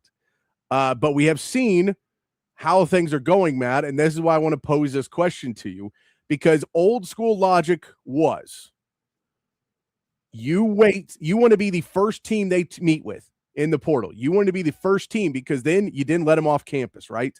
You want to be the first team to come out and try and go after the free agents, for lack of a better term, but these student athletes who are in the transfer portal. You want to be the first team. You don't want them to get another visit. That has not been the trend for anybody in this market this year. So I pose this question to you, Matt. Did Texas come in with the wrong approach? Do you want to be the first visit or do you want to be the last visit? Because so far, a lot of people have used Texas to get more money from where they wanted to stay. And that is all they've used Texas for. Who knows how serious they were about coming, but they used Texas to get more money. And they got it, and they're going back to where they're at. Texas has been used for that a few times now in the portal. Now, we haven't lost everybody. It's not all doom and gloom because there's still a lot of people out there, but we've seen that, and maybe is there a reason you don't need to be the first visit anymore because decisions aren't being made like that? Well, I think that if you're talking, I think probably what you're referencing when you talk about this is the two Michigan kids, Guarnera, or however you pronounce it, and Sprague. I mean, look, I don't know that being the first visit or being the last visit truly matters when it comes to a player that is truly coveted, because at the end of the day, everybody's probably going to make relatively the same offer. Some are going to be a little bit higher, some are going to be a little bit lower. There might be one that is just an absolute, game-breaking offer, like Texas Tech usually does with their oil tycoon. But at the end of the day, there's a lot more decisions that go into it than, oh, this team's going to offer me $900,000 and this team's going to offer me $800,000. But I feel like I'm going to get developed here and have a better chance to go to the NFL and make more money in the future. Plus, they can also set me up with other, opportunities in the NIL and the city, and like, who am I going to be playing with? Are those players going to make me better? There's a lot that goes into it. So, like Cam Coleman, for example, I know this is the hot button issue that everybody keeps bringing up because he visited Texas first, and then he goes to Texas A&M. Now he's at Texas Tech today, and he's probably going to be going to Alabama later in the week. I think if you stack up everything that all four of those schools have to offer in terms of what's going to make him, the most money, what's going to prepare him more for going to the NFL, give him the highest opportunity to get drafted high in the NFL.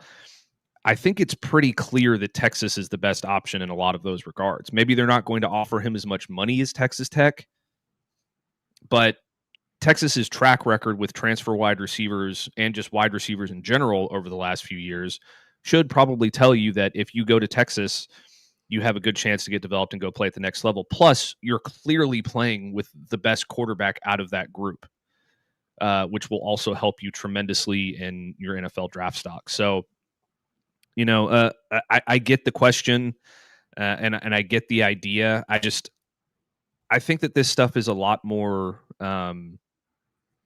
complicated, and there's a lot more,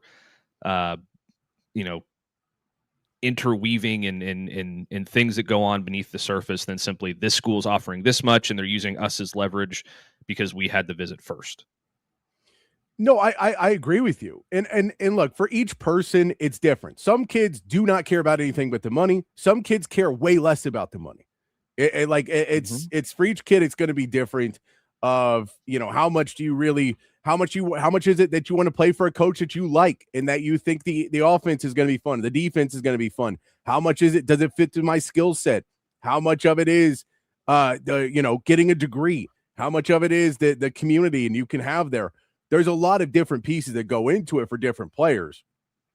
But when we look at Jadan Baugh, when we look at of the Michigan kids, when we look at some of the others that maybe we've seen, Isaac Brown, we've seen of just already in this portal, who are guys that Texas was heavily rumored around, and then they got to go. All of those pieces of development, of where you want to be, the school, all that stuff, they decided they liked all of that when they went there to begin with. And the reason why they started to go out was maybe there's greener pastures, and Texas pastures weren't green enough. And that's the reality of whatever reason they weren't green enough, they were not green enough to make somebody make that other decision. And so that's where the concerning part is, of just wanting to make sure that you don't get left behind, because every day you're missing out on somebody, your percentage of messing this up goes up. You still haven't messed it up, but your percentage goes up. It's the same concept of, if you're in the NFL and you drop your first 3 games, it doesn't mean you can't win a Super Bowl, but it means your odds are a lot lower. Texas is at 0-1, and they're down at halftime right now. Or maybe they're tied at halftime right now. I wouldn't even say they're down at halftime in game 2. But they're not in the place where you want to be, which is up, won the first quarter, won the first game, and you're up already. So they can still make a full recovery. It's still early in the game. There's all the positives that can happen. It's just, you still have to look at it and go, are you guys playing right? Because I don't think there is any program who knows how to play this correctly right now. I don't think there's, these are not simply Texas problems. We're talking about them from Texas but we're seeing this all over the place. We're seeing plenty of other schools that are freaking out because they thought we had great offers that were going to bring people in. And they're right now behind the 8 ball on some players and having more players jump into the portal. We've seen that over and over again. So that's where we start to get into, for Texas, can you be ahead of the curve or are you behind the curve? And right now, I don't know if they're ahead of it. And that's where you're like, it feels like you got played a little bit by some guys that may have, maybe wanted to see what the program was and everything else. But when we're talking about over and over and over again, if the top targets in the portal using you and other schools to get leverage and then returning and getting paid, you kind of say, all right, that's there. And then when you start to lose some young guys and you lose some veterans and you just, everywhere the attrition on the team is worse than it's been in years past. Part of that is the model of portal has just gone up and up and up. But you can't say we want to rebuild this team and get better and go to try and be a top level team and go, we need to be better next season, and just replace players and hope that you hit right. Now, I've been from day one. You got to develop guys. That's the key factor. You have to develop your players, because that's why the coaches get paid millions and millions of dollars, is to develop these players. That's why there's so much budget in that world. So whoever you get, you still have a decent shot, because I do believe we have a very good developing staff. But you also don't want to get the reputation that Texas is not going to pay and the Texas is going to have problems of going with what the market is. You just don't want it. I don't think we're there yet, but we're closer to it than we were a week ago. See, I don't even know that that's true. And I see where you're coming from on that, and I understand how people might get that idea, but I don't think it's a matter of,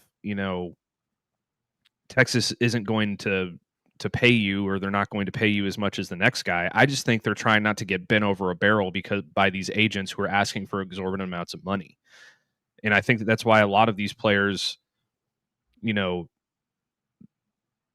maybe not Cam Coleman because he's going to command a high price no matter what, but some of these younger guys that have walked out the door or are planning to walk out the door, like I've heard that Texas offered a guy a new NIL deal, and then he turned around and asked for more money, and they agreed to it, and then he turned around and said, "No, actually, that's not enough." Like you're not going to get into battles like that if you're Texas. You're going to say, "Fine, walk." Yeah. Like and I think that bringing in experience to replace these younger guys that are walking is also okay. Like Jordan Washington's a very talented player, and I would love to have him back on the roster, but I don't know that he's worth, getting in a, getting upset over because he decides that he wants to go make more money somewhere else, and you don't think that he's worth that kind of money. And yeah, is it unfortunate that you thought that you had a chance with Jadan Baugh and he never ended up entering the portal, and same with Isaac Brown, and they probably used the interest that was surrounding them to get more money? Yeah, but the fact of the matter is they never entered the portal, because what they probably did is they said, "Hey, I'm going to enter the portal unless you give me this." And then their agents leaked out like, "Oh, they're interested here." And maybe there were some conversations behind the scenes that we're not aware of, but it's using just the interest rather than using Texas specifically as leverage. And I don't want people to think that Texas is walking out there with a $20 bill while everybody else is walking out there with a $100 bill. That's not the case. No. I think they're just being a little bit more meticulous about the way that they do things. And I think I brought this up earlier in the week. Maybe it was last week. I think it was on Monday, though. This is very similar to Texas football recruiting under Steve Sarkisian.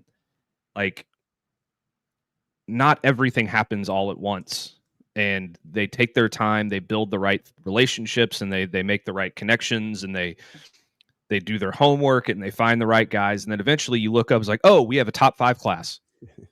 And I think that that's probably the same thing that's going to happen here.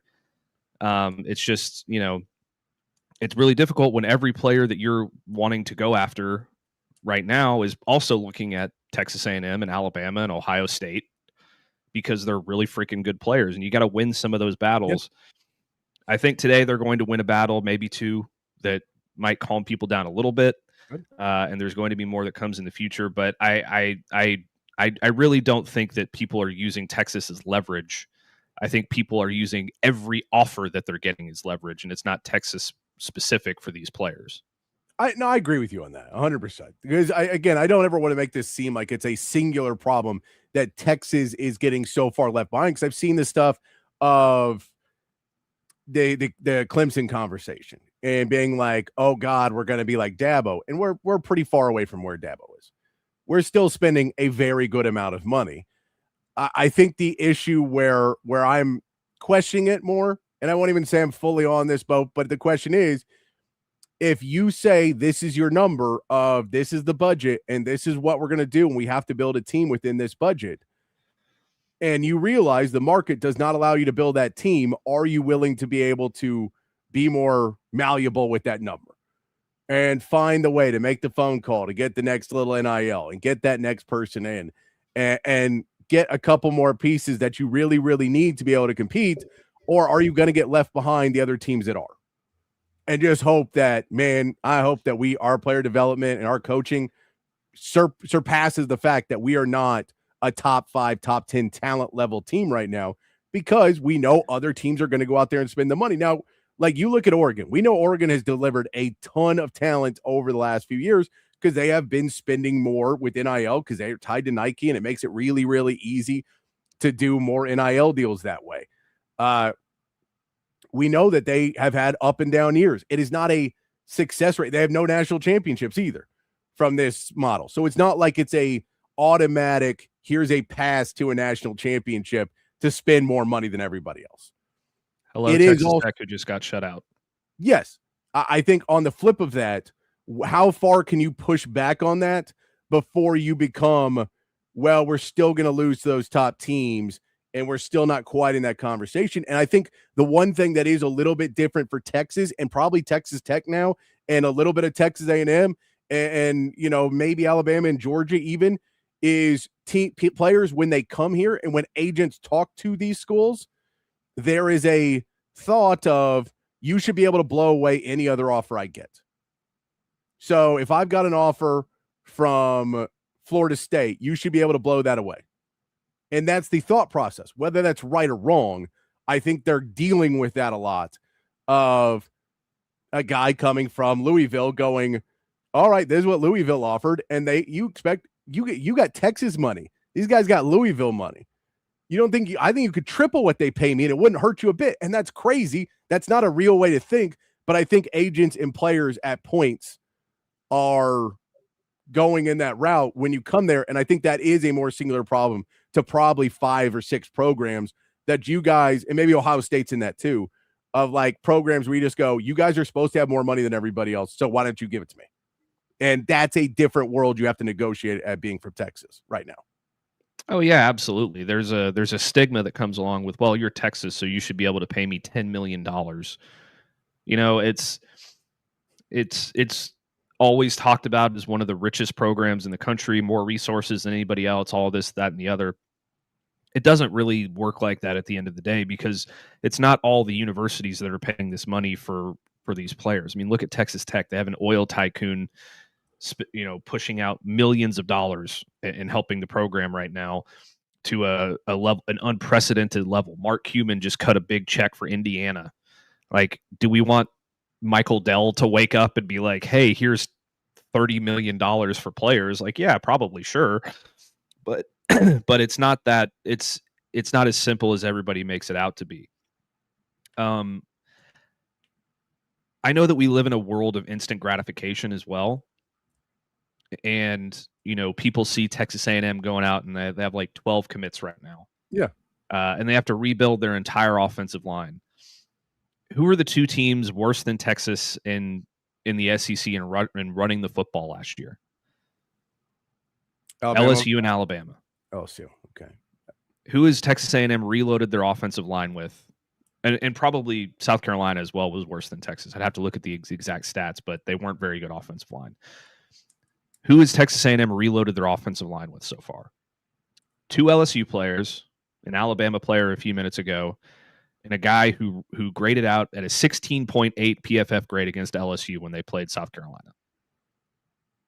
I don't know that I would want to go just get 4 offensive linemen because they played in the SEC and didn't perform at a very high level just to say, oh, okay, we've rebuilt our offensive line. So it's there's a lot more nuance to all of this than I think people realize. And of course. And listen, like when the Wisconsin guy entered the portal, it became pretty obvious that, you know, Texas was going to be in on that from the jump. And he's a good player. I don't know that Texas is going to necessarily go all in on him, or maybe they will. It depends on kind of what they want to do because he's an incredibly good pass blocker. He's not very good in run blocking comparatively. Yeah. So is that something you want to bring in, or is it just something you're kicking the tires on? I don't know.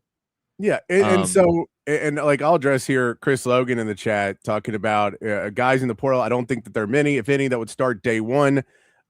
So on that, there's first of all, there will be some more people that get in the portal, but also a big part of portal action. And this is why it gets really scary, is that you have to get into scouting and you have to find guys that maybe were underused or maybe a backup somewhere else that you believe is going to be a really good player. Again, you can't ever look at any scouting sites, great, you know, star grade, and they're wrong a ton. They're right a ton, they're wrong a ton. So you have to be able to look at it from a objective personality and trust that the Texas scouting department is finding the right pieces. And Matt, you'll get this. Q and Lacey from Ole Miss, coming from Missouri, was not thought of as, oh, this is going to be one of the best running backs in the SEC next season. I thought this guy's going to be a good player for us, but he'll come in and he won't necessarily be the guy in the SEC next season. He turned out to be probably the best back in the SEC this season. And so, like, sometimes you hit on a guy where you go, he's a good player and he's going to be part of it, and all of a sudden that guy works out perfectly. Or you can be on the flip of that and get somebody you think's going to be great, and he turns out to be not just be able to play at your level. So you never know. There's always guys that come up and move up a level and can, but not always. Yeah, and also, if Kwan Lacey was at, LSU or Alabama or, just in a completely different offensive system than he's in with Ole Miss, would he be as successful? Probably not. Yeah. I think that it also matters what types of players you're finding for your specific system and your style of play and the things that you want to excel at and do well. That's why you can't go look at the On3 transfer portal rankings and say, oh, here are the top 10 running backs in the country. We need to go get one of these guys. Yeah. It's skill-based, it's traits-based, it's scheme-based. There's so many different things that go into it, more so than just, oh, this guy ran for 1,500 yards last year at Jacksonville State. Let's bring him in here. He'll be able to run for 2,000 because we're Texas. It's like, that's not how it works. Yeah, and Chris, you're right. Yeah, Hero Canoe is a guy that, we all thought was like, oh, that'll be a good addition. He'll be kind of just in the mix. And he turned out to be really, really good. It was a great scouting. And I mean, it helps that you're picking a guy from Ohio State where they have really good scouting as well. So you're like, there's a reason why they wanted him. And there's easier ways to go about it. But it's a perfect. So you never quite know, but that's why you have to trust the scouting department. It's just not as much fun because we're not able to know this until they get on the field next season. So once you get them, you're in a crapshoot and then you just hope you hit. And that's to where I go with Johnny Jackson is, talking about, players holding Texas hostage. It's not holding Texas hostage, but there's a line between where we feel comfortable paying a guy. Where's that level? And where do we feel we can be if we don't want to pay that amount of money? Because for Texas, the standard is the standard. You're trying to win a national championship. And at some point, if you go, well, the market is these guys want to get paid this amount of money, and I can't get another player at his level if I don't pay it. I can pay somebody less than him, but we'll be a worse team. That's the level they're having to walk right now, and that's why you're paying some guys and some other guys are getting let go because you're trying to walk that line and self-scout and find it out, and it's just really scary because, again, until we get back on the field in, 6-8 months now, 9 months, something like that, we're not going to know really how many of these are hits or misses. Yeah. I mean, look at Jaden Ott. Everybody thought he was hot shit coming into Oklahoma, and he ended up being able to do anything. And you already talked about Kwan Lacey. People are like, all right, he'll be the second, third string running back at Ole Miss because they just got a guy from LSU. Yeah. He ends up breaking the school record for rushing touchdowns and was a fringe Heisman candidate. Like there's a lot of different things that go into the evaluations and all the different minutia of the transfer portal.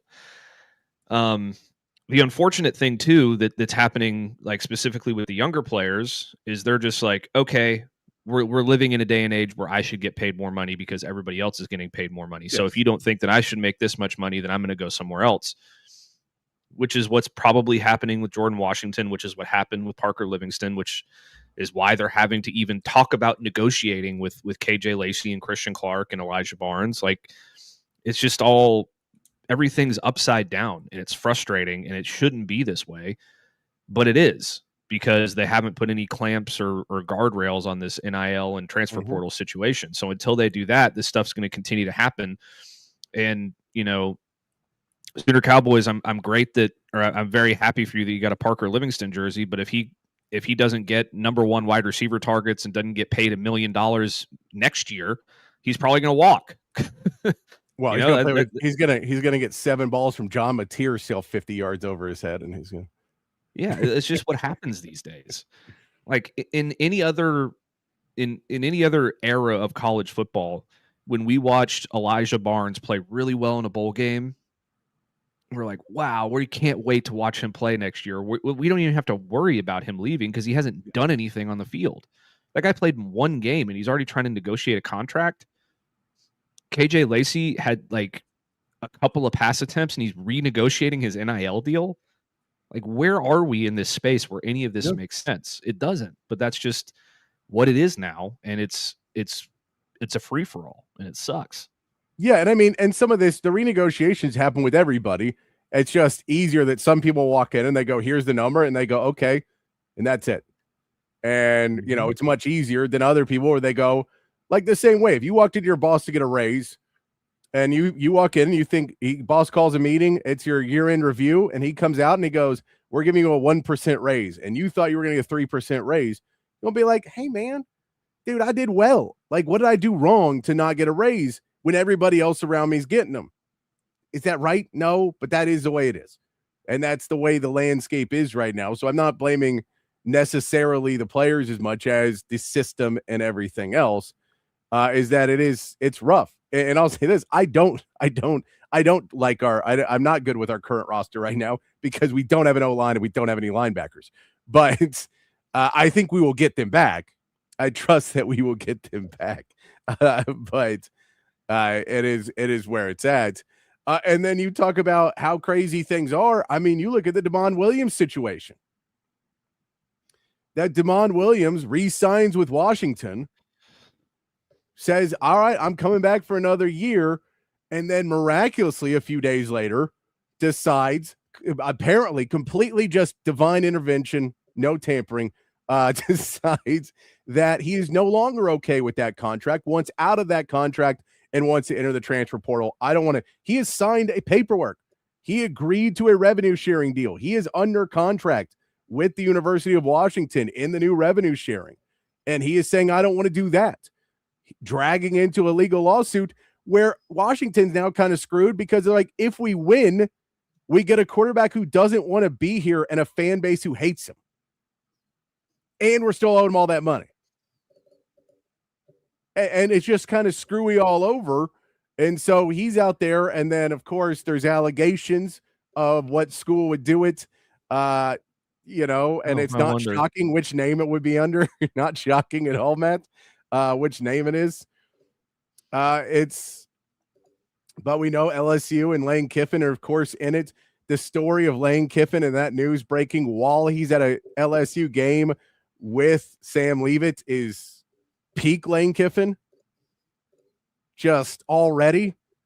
Lane Kiffin at a game with the top transfer portal quarterback, apparently not going well enough. And so they're trying to get another guy to jump back into the portal. He's just insane. But when you know now, you're like, even if a guy says he's coming back, that doesn't mean he's coming back now. Oh, of course. Like, it's a free-for-all. And I guess Lane Kiffin's just trying to break the system even more because that should be like Washington should take LSU to court because that's egregious. Like, he just signed a new contract and you're trying to get him to break his contract and enter the transfer portal to come join you. No, I mean, so 100% they're going to try and basically, this is as silly as it is, they're going to try and sue the quarterback and not necessarily to do anything to Damon Williams as much, but to get legal right to look at his text messages and to be able to get the legal rights to go in and be like, who are you contacting and who's telling you to do this? Because if we can find that out, then we can find out what team is in the port, what team's telling you to jump. And now we'll be real. I don't think Lane Kiffin in any world is dumb enough to be within 100 miles of actually being the one to contact this kid. But LSU could still get in trouble for it if it's LSU. Lane Kiffin will be walk away scot-free. I had no idea what's happening. I was at a basketball game with Sam Leavitt. No, I had no fingerprints on this, but the rest of the people who did contact him and reach out will end up getting punishment and show causes and everything else if it does indeed go to court and go into that. My guess is it'll end up being settled outside of everything because basically the school that went after him is now going to be like, you need to get the hell out of this. Like, this is bad. We're about to get us like multiple people in a lot of trouble. It kind of reminds me of like the Jaden Rashada thing. Like, he committed to Florida, then sued the school because they didn't give him all of his like NIL money up front or something. I mean, I don't know the exact details of it, but he sues Florida. Then he transfers or he gets out of his NLI, goes to Arizona State, transfers from Arizona State to Georgia, transfers from Georgia to Sacramento State. Now he's back in the transfer portal. And all of it is just an attempt to money grab. And like, that's all that's happening right now in college football. Whether it's the Damon Williams thing where he's already signed a new deal and now he's trying to get out of it, or if it's, Jadan Baugh using the interest to raise his NIL value, or Isaac Brown or whatever, or if it's Elijah Barnes, who played in one football game at a real level, like at a real clip. And now he's all of a sudden he's like, oh, I'm worth more money. I know that I am, even though I played in one game. Like, it's all absolutely absurd. There's also reports that Muschamp, he hadn't talked to Muschamp or anybody yet, which I also seems crazy. Like, that he hadn't talked to the new regime yet, which that sounds weird because it's still Nansen who'd be his linebackers coach, and it's like, I find that hard to believe. So I find it hard to believe, but that's that people reported it. And Randy and Matt, you can correct me if I'm wrong. I do not believe that Kiffin is still getting money from Ole Miss for the wins. I believe as part of his LSU contract, LSU is giving him the incentives for the wins. Yeah, I believe that's correct. He's getting the money from LSU, not Ole Miss. Yeah, that basically part of the deal was we will pay you whatever you would have earned at Ole Miss for incentives for in the playoffs. And so LSU is heavily rooting against Ole Miss in this playoffs. Heavily rooting against Ole Miss as they tried to fire their coach for cause because he wasn't a great coach. And then that didn't go over well at all. No. Then everyone saw the Sharon Moore thing and everyone went, that's what with cause means. That's what they mean by with cause. Mm-hmm. that real cut and dry. No one's fighting this one. We know that one is real cut and dry. But Matt, all that being said of where we are again, and I know we were hoping to be in a better place than we were today, but we do still have some positions of need, and we still do have targets in those positions of needs and guys that we're looking at and guys that are recruiting, that guys are in there. So if you want to go through some of these players that Texas is looking at right now, that maybe offensive line, running back positions that maybe wide receiver. I know we've got a visit today. Some of the guys in the second, on the defensive side of the ball, they are continuing to push for guys that are going to make an impact next season. Yeah, I mean, there's a few names you could talk about. I'm kind of hesitant to talk about a couple of them because I don't even know if they're going to make it to campus or what's going to happen, but I guess I'll drop some of them. Jacarius Peak, all ACC offensive tackle from North Carolina State. He was supposed to take a visit to Texas A&M. Texas A&M just got a commitment from another right tackle, so I don't know if that's still going to happen or not. He was one of the best right tackles in the ACC. He's up for, he's there. The Wisconsin offensive lineman is another one. Like I said earlier in the show, once Guarnera ended up back at Michigan, this guy popped in. He's a good player. He's really good in pass protection. His name's Joe Bruner. I think he's only allowed like one sack in his career or something like that at Wisconsin. So phenomenal pass protector. A little bit underwhelming in run blocking, but he's still solid in comparison. So those are a couple of offensive linemen.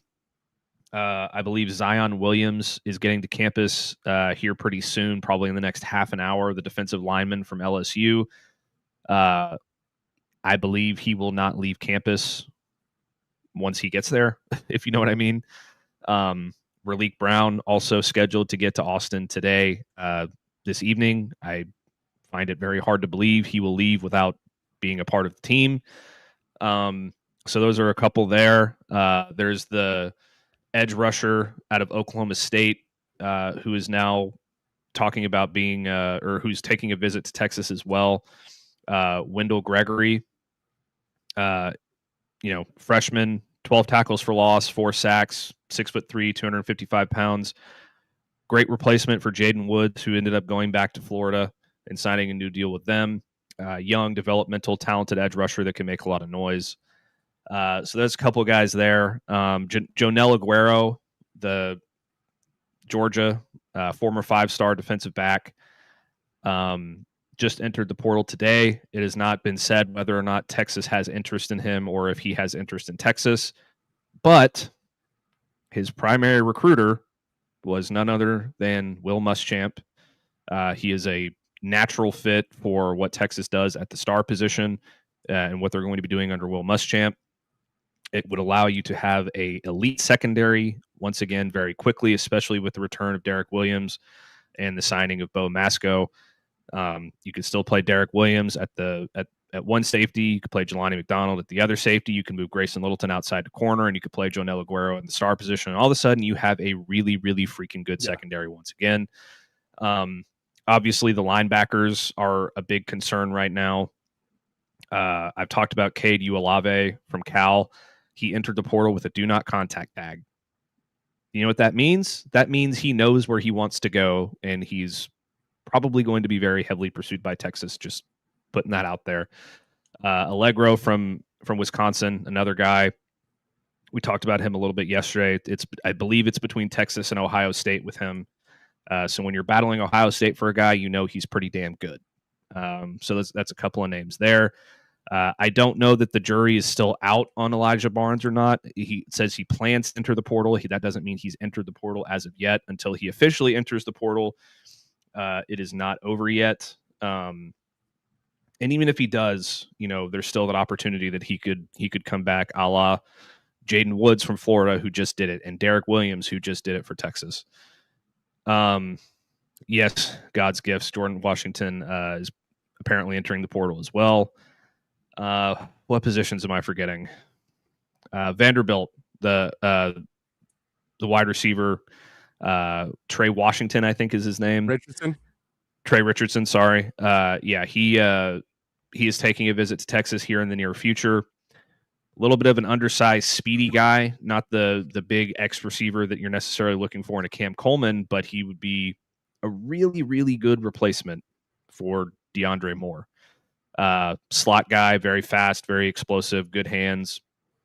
Had a lot of big games this season, so that's another guy I would keep my eye out for. I'm reluctant to bring. I'm not going to bring up the other running back's name because he hasn't entered the portal yet. Yeah, and he hasn't announced his intentions to enter the portal, so I'm going to leave that alone because I don't want to f anything up. You don't want to jinx anything.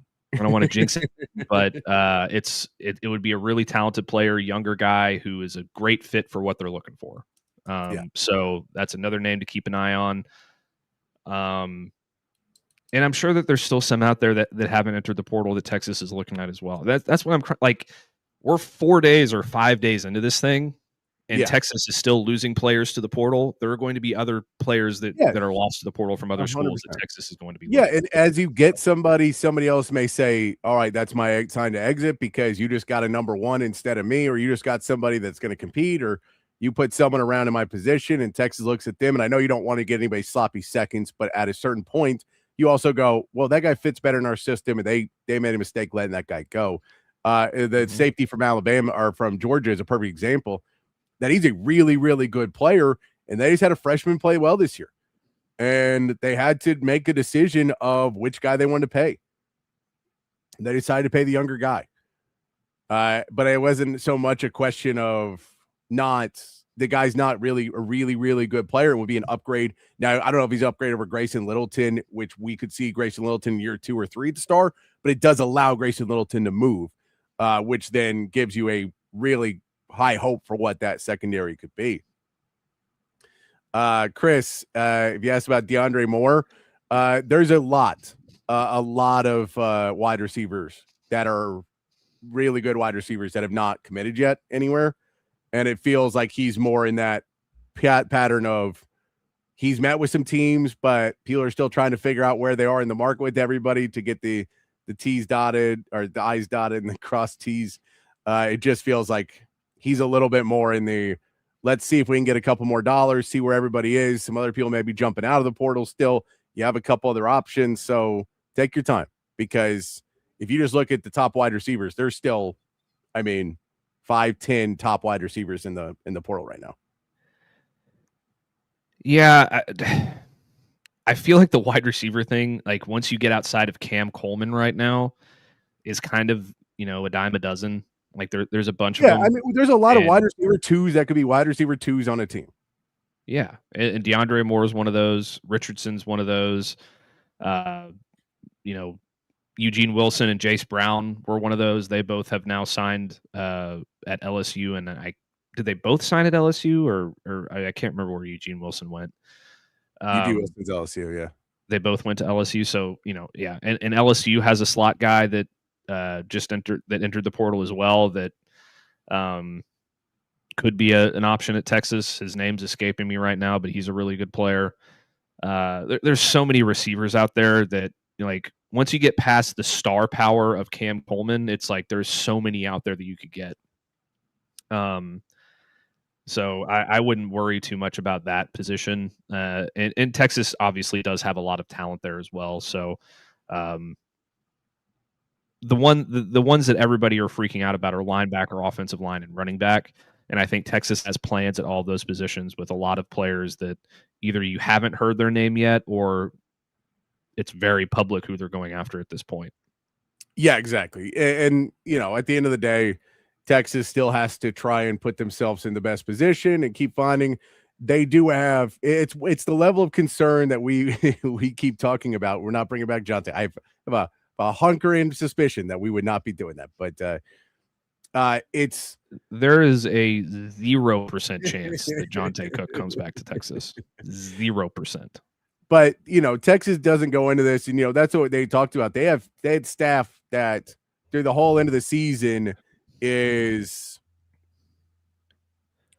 just constantly scouting and looking at players and trying to figure out who might be in the portal and going in and getting a list ready of, all right, here's our 1 through 20.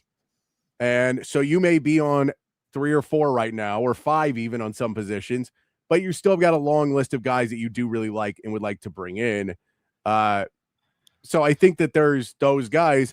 As for Randy, of Danny Scudero, he's just a little undersized. He doesn't really fit completely the model of what Sark would want of a guy, where Danny Scudero is really good if you use him a lot, but you don't know how well he would play if you're getting 1 to 2 targets a game.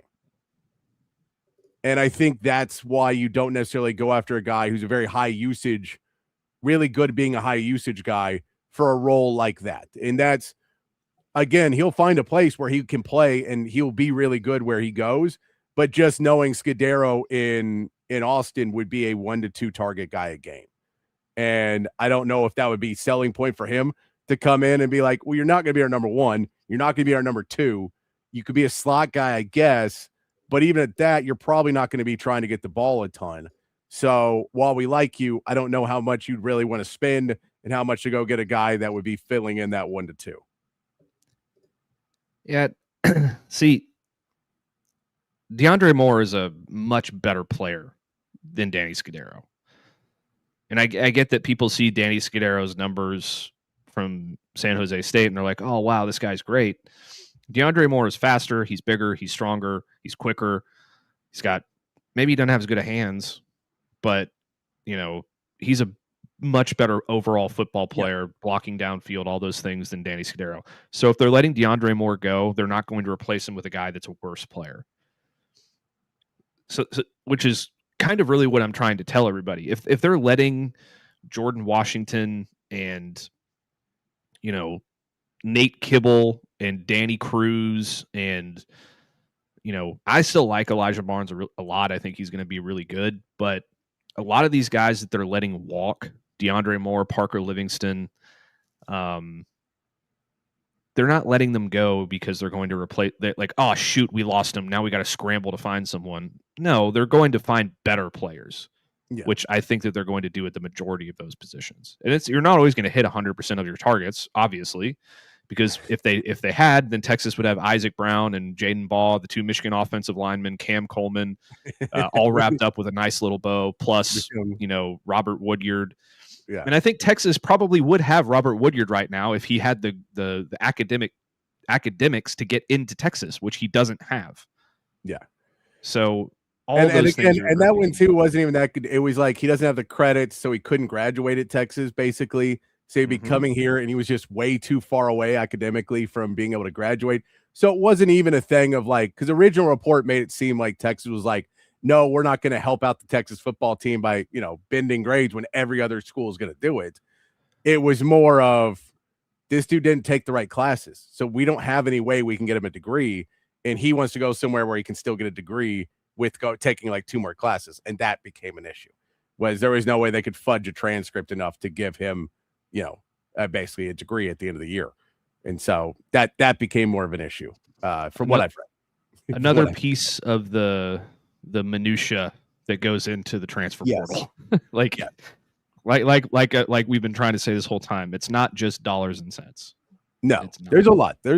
And like God's gift says, I feel like Texas is lowballing these kids, and C.A. Anderson has been big. That you can't be too heavy. Whoever gets Cam Coleman will show how desperate they are. There's a middle ground. If you don't want to spend money in NIL, that is cool. Texas cannot be that program because Texas would be a 500 team they wouldn't be a bowl team anymore. If you don't want to spend NIL, you're not a bowl team anymore. Like everyone is spending money. Everyone. Every Power 4 school is spending a lot of money. There's not one that's not. Now, some of them are not necessarily spending bukus, but I would say there's probably not a Power 4 school spending under $15 to $20 million on football right now, and the ones that are not competing at all. They're 0-win teams in conference or 1-win teams in conference. So you can rebuild and do all that stuff. It's just not the world we live in anymore. Yeah, like I would assume that like Northwestern and Rutgers aren't spending a whole bunch of money. They're still spending 10 to 15 mil, probably easy. Well, yes, but in comparison to the kinds of dollars that are getting thrown around in Austin and Columbus and, you know, College Station and Lubbock right now, it's not even comparable. And in terms of the Cam Coleman conversation, C. Anderson, I don't really buy that.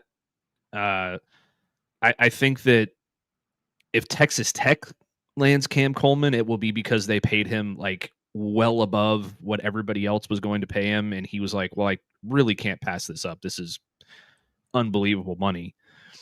Or he's going to go somewhere where he thinks that he's going to be developed really well for the NFL and he's going to have a really good chance of getting drafted in the first round, which will be Texas or potentially Alabama. I think if he makes his decision based on scheme fit and NFL and all that, it'll be between Texas and Alabama. I think if he makes it based on money, it'll be Texas A&M or Texas Tech. Yeah, I can believe that. I think that's just fair. But and then guys else will say about lowballing the guys. I don't think they're lowballing. The question is, do you have to overpay to be a national championship level team right now? That's the question I've been asking. Not that they're lowballing, because they're giving them real fair offers. It's not like they're not giving them real fair offers. You can't pay everybody $1 million. You have 100 scholarships. You can't give you have 22 starters. If you just flatballed every starter is getting $1 million, you're starting at 22. And it's just not sustainable. So you have to be able to figure it out in between those. And for Hair the Dog, I can tell you, what are the chances Sark thinks he already has the players he needs? Now, if you're saying players that he thinks he's going to get in the portal, maybe. If you're saying players already on the roster, 0%, because we don't have an offensive line. So 0% right now. I think probably have like 2 scholarship linebackers. If that's the so case. we're just talking on the roster. No, it's 0% he has them right now. But if he thinks he's got guys already locked up, then yeah, maybe he thinks he's got guys. Now that's risky. Yeah, I mean, look, all right, Cubed, you're going to hear about all of these younger players renegotiating their deals. That doesn't mean that they're all going to walk. Elijah Barnes, like I said, just because he's saying that he's going to enter the portal or he intends to enter the portal, maybe he will, or maybe he won't. And maybe he will enter the portal and then he'll come back like Derek Williams did. Every time you hear that somebody's negotiating, it's not a alarm bells going off. Oh my God, we're going to lose this guy. Like they had negotiations with Trevor Gooseby and Ryan Wingo, and they locked them both up to new deals. Yep, that stuff happens all the time. And like it's not just about making good offers. It's about not wanting to get to be bent over a barrel. Like if the market value for a player where he is and where he's at in his career is, let's say, $500,000. If you come back and say, okay, we'll pay you market value, and then he comes back and goes, well, I really want $600,000. You go, okay, we'll pay $600,000. And then he comes back and he's like, well, actually, now that you've agreed to $600,000, I think I really want $1 million. You're gonna say no. We're not gonna keep playing this game. If you give a mouse a cookie, he's gonna want a glass of milk type mentality. Like we're not gonna keep going down this road. You are worth this to us. We can find a player who can be just as valuable to us for this amount of money. We've already talked to them. So no, take a hike. Go find a new opportunity. We appreciate what you've done here, but we're not going to get strung up by our feet because you just decide you want to throw a bunch of money around. And that's kind of what's happening with some of these players right now. Yeah. No, and all right. So, and Brandon, the 70% pay cuts, 70%, that's a fact. I don't know how you know that's a fact. I don't know how you know that. So I wouldn't, if you be very just careful about what you read on message boards. Yeah. Message boards are not real. Sometimes they are.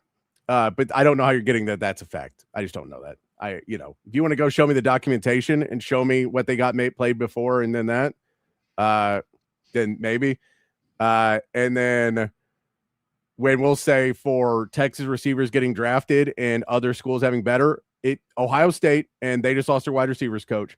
Tell me the coach who is currently coaching at those schools who has Hall of Famers, and I'll call you a liar because there's no one that has coached at any school long enough right now to have the plethora of Hall of Fame wide receivers. Just the way it is. Sark has some guys in the NFL. Texas has some guys in the NFL. I get that. But you can't go, well, they had Michael Irvin at Miami. Mario Cristobal didn't. No one there did. Just because it's the same name on the T-shirt, nobody gives a damn. It's about player development. So, and look, if you want to say that Texas players are always bad in the NFL, that is your prerogative, in your opinion. I don't know what team you think has all the best players in the NFL. It's kind of a crapshoot for everybody. It just is. Texas does have some good players. They're not always the positions you think. Texas has a really great record of defensive tackles in the NFL, pretty great record of DBs in the NFL. So if you just want to go off of running backs, we've had some really good running backs in the NFL as well. So Texas has had good players in the NFL. It's just not at every position. Quarterback, definitely not. Like, definitely not. You're hoping Arch can trade that trend because definitely not. Yeah, so, I don't know what team you're a fan of, Gunter. I guess OU. I mean, congratulations. You have 3 starting quarterbacks. I don't know that I would want to claim Spencer Rattler or what are we talking about here? Like, yeah, if you wanted me to, I could sit here and go down a list that also contains a bunch of really good Texas football players. We're not playing that game. We're not. And look, good. Congrats. Oklahoma also is a really good program. We're not disputing and half of those good players came from a completely different program. Like by the way, Bob Stoops was amazing. Bob Stoops was amazing. And Lincoln Riley was a great quarterback coach. And Brent Venables is a great defensive coach. You'll have a great defensive players. Okay, great. But I'll say this. Hey, Jalen Hurts and Baker Mayfield, cool. Go to USC. Because those coaches ain't at Oklahoma anymore. So they have nothing to do with your program anymore in recruiting. Just FYI. Absolutely nothing. Ricky Williams has nothing to do because Bucky Godbolt is on Texas Sports Unfiltered. he ain't the running backs coach for us anymore. Yeah, you want to be a great running back in the NFL? Come work for Texas Sports Unfiltered because Bucky will put you there. There you go. There you go. All right, I'll tell you what. Let's take a first break. We'll let Gunner talk himself out about how Oklahoma is such a better program and everything else, even though they can't win a playoff game anymore. And they can't score on Texas. They can't score on Texas. All of those things. But what we'll do is we'll take a break. We'll come back, and I'm going to get into a little bit more Texas basketball because, Jesse, I think they'll be okay. I think they'll be able to field a roster. Something tells me. But okay, Brandon. If they told Bro Barnes to take a 70% cut, then that's not great. But I still would want to see it in writing, just personally. I don't trust everybody in chat, but that's just me. I don't want to report things that I don't have validated. So you can't get mad at me for that.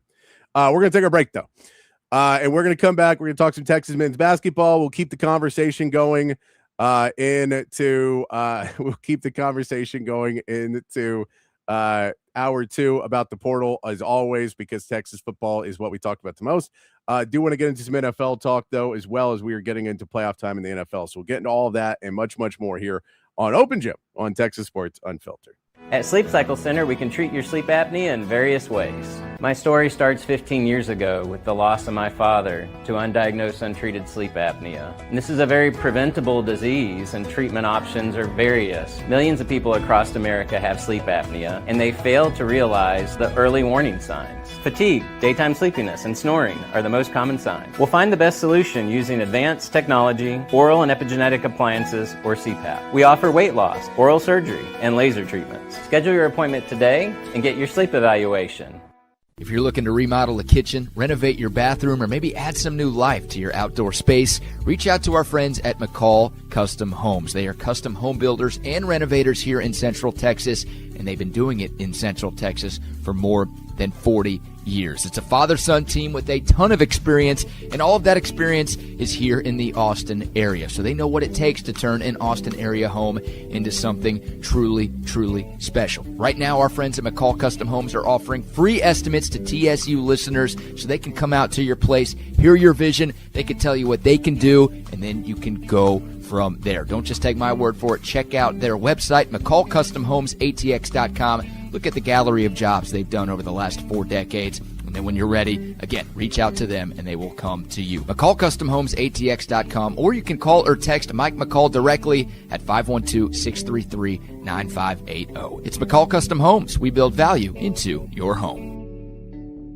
Hi, this is Tom McKay, owner of Audiovisual Consultations, and all of us at Audiovisual would like to wish you and your family a happy holiday season. This time of year can get a little hectic, so we want to remind you to relax, enjoy the season with your family and friends, and give us a call at 512-255-8678 for all of your home entertainment needs. This is my favorite time of the year. I love the holidays, the music, the decorations, the presents, the whole darn thing. So this year I'm asking all you listeners to help make this a special holiday for everyone. Smiles are contagious and free, so let's give them away like the government gives away your money. Let's high-five strangers on the street. Hold the door for people behind us. Tip your servers more than they've ever been tipped before. Give to a charity, or hell, give to a bunch of charities. If someone does a good job, tell them they did a good job. Pat someone on the butt. Sing in public places just because it feels good. And as always, hug your kids until they beg you to stop. Watch some games with your friends and make love to your wife or your husband. I know there's some women listening too. You can still give us a call at 512-255-8678 if you'd like to get some cool electronics. But more importantly, have a great holiday season and a fucking awesome next year.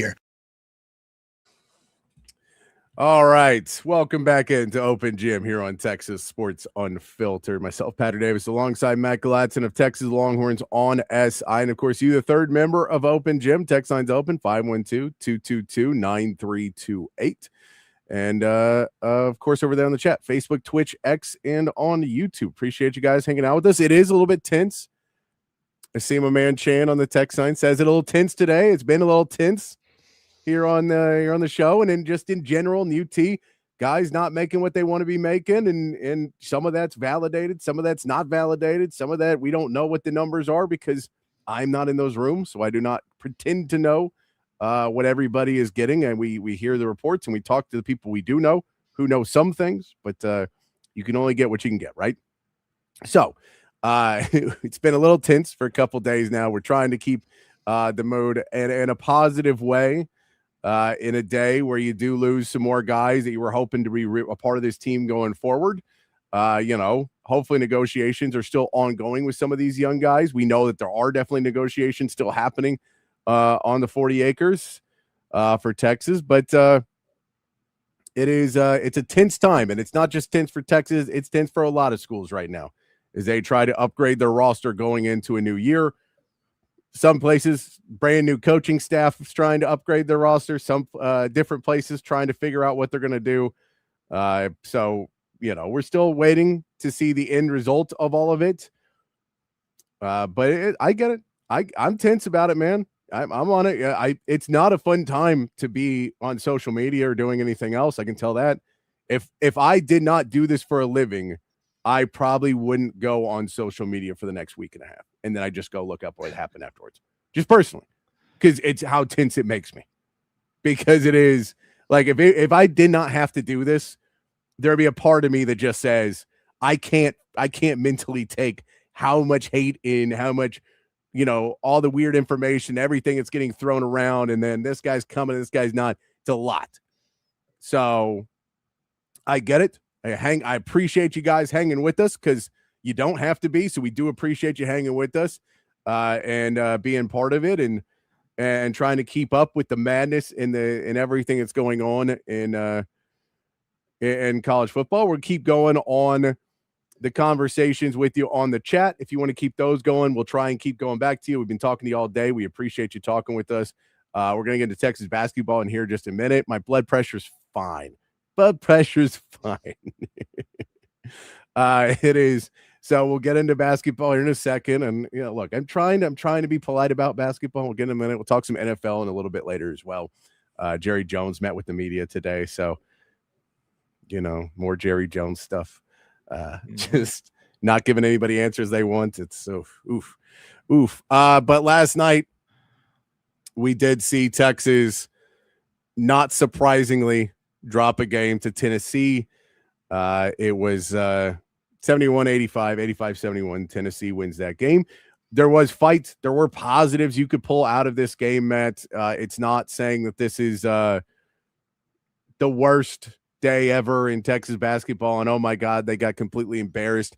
They started off, played pretty well, kind of went into it a little bit. The bench started to come in. You see a little fluctuations back and forth in this game. Some really bad plays. Tennessee was turning the ball over a lot early. They started to get that cleaned up a little bit more as it went on. Texas kind of continued to turn the ball over. We saw some missed layups early that if Texas hit, it changes what the outlook of that game looks like a little bit, especially at halftime. But just, again, really a really big piece of what Texas doesn't have and hasn't had for a few years here is consistency. And we saw that once again. We saw that once we went into this game, and what did I say? We wanted to see some consistency in points out of Tremone Mark and out of Dalen Swain. And Tremone Mark, he got us there. Tremone Mark is starting to hit a little bit of his ride of him starting to be able to play a few more minutes, him starting to take over a role. He is not the guy, and that was a problem last year, especially when Trey Johnson would get hurt. Tremone Mark's not the guy, but he's a good second, third option, right? That's where Tremone Mark is. He gets back to that number.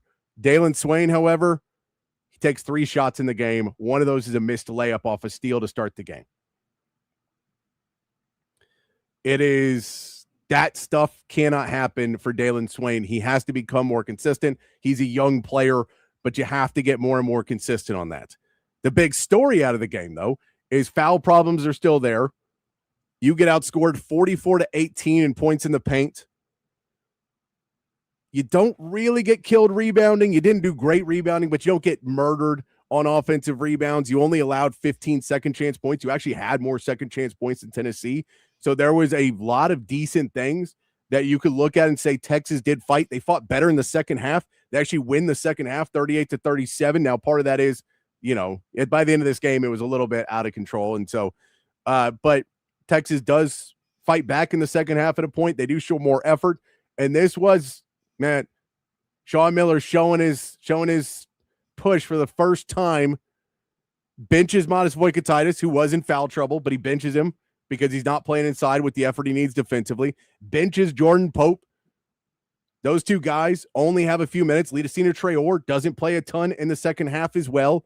We get a little Declan Giroux. We get a lot more Nick Cody coming in because he wants the effort out of Nick Cody, and Cody's not ready. Simeon Wilcher may not be ready, but they showed the effort. And that was the big talking point for Sean Miller after the game was effort, energy, wanting to be there. And here is a clip from Sean Miller. He talked about it all for the whole 7-minute press conference. He talked about energy and effort. Here's him talking a little bit about benching guys. Like we told him, if you want to get your message across, you got to bench him. But here's Sean Miller's message. Surprised to be talking about effort this much at this point in the year, having to talk about effort. You know, I became the coach here on March 28th, and it was a very chaotic 8 weeks after. You know, in today's world, when you come in, you know, it's kind of like you got a clean slate, and you have to make a lot of decisions and build a team in a hurry. So, no, I think we learn more and more about individuals on our team. I think we learn more and more about our team as each practice, each week goes, and really the next opportunity, right? You learn from Mississippi State. I thought I learned a lot tonight. We had a couple guys that just really didn't want to play. And if you don't want to play, you're not allowed to enter the game. You can't be the guy caught up in your own world, your own effort level, things that are happening to you. It's so much about this game. It's about the team. And you have to be able to play defense and offense. I liked our effort so much better in the second half. And one of the reasons our effort level is good is the guys in the game were playing at a much greater effort level. So there is Sean Miller after the game, and this is where there's the good and the bad. It's the good and the bad. The good is, yes, you were able to find some players who did go out there and put in the effort and fight on both ends of the field, the basketball court. He found some of those guys. He found some people that were able to go and try and fight and stay in the game and not get put down when they missed a shot and then not play defensively on the next possession. Guys that were trying to go after it. Guys who weren't 0 for 3 in the first half and then really didn't get a play in the second half, Jordan Pope. And guys like Mascoe, who doesn't play defense without fouling. He doesn't want to use his body. He doesn't necessarily want to get beat up defensively. He's a good offensive player right now, but he doesn't use his body well on the defensive end of the ball whatsoever. And he ends up getting into foul trouble again and again and again and again. And he just got in massive foul trouble early. And Sean Miller got mad at those two guys. Leadasina Traore, who is that's a Sean Miller guy. Came with him from Villanova, or came with him from Xavier. That's a Sean Miller guy. He didn't really play a lot in the second half because his effort was fouling and not really going in there and bumping bodies and doing the hard work. A lot of those guys, especially in the post, they defend only when the ball's in front of them. They don't pay attention. They don't have the concentration to fight when there's no ball around them. So they're not fighting for position forever. And the balls are getting inbounded really close to the basketball, close to the basketball hoop. And that's a really way harder way to play defense if you're just letting them pick where they want to start and then you start playing defense. You have to start playing defense in the post at the 3-point line. You have to start playing the defense in the post further and further out to try and bump your guy, take him off, win the battle of attrition. And the big guys for Texas don't want to do that. And I'll give Cam Heide credit. He was trying to do that more. He's not good at it. He's not big enough at it, but he was trying. He was trying to do it. He hit some shots in the game. Cam Heide was 4 from 9 for 3. He played better. He played with effort. On the flip of that, the fact that Sean Miller cannot make his team believe with some players that he needs to have believe is a really big red flag. The fact that he says this is Sean Miller's team and you got to play for Sean Miller's team and you got to understand this is not the alpha that I was told was coming to the University of Texas that could really make people believe and want to be in it. If you want to talk about X's and O's and teaching players and all that, that's a lot of what assistant coaches do.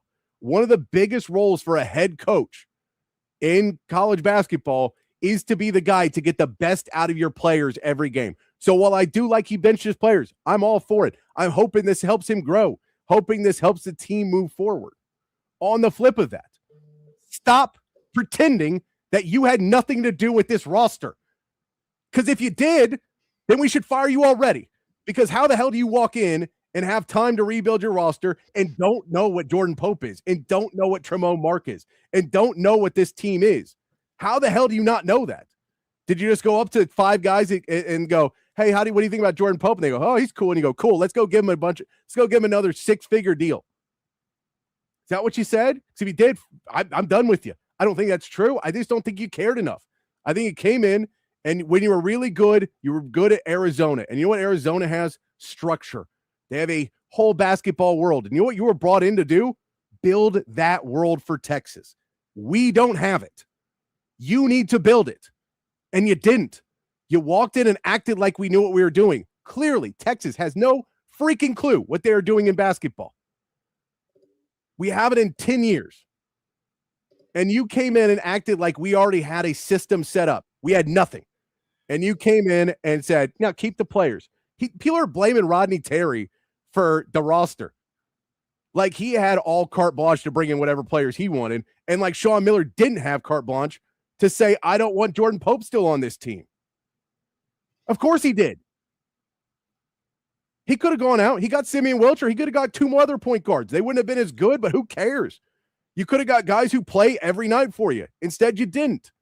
That's your team. This is supposed to be, you're supposed to be a builder, a program builder.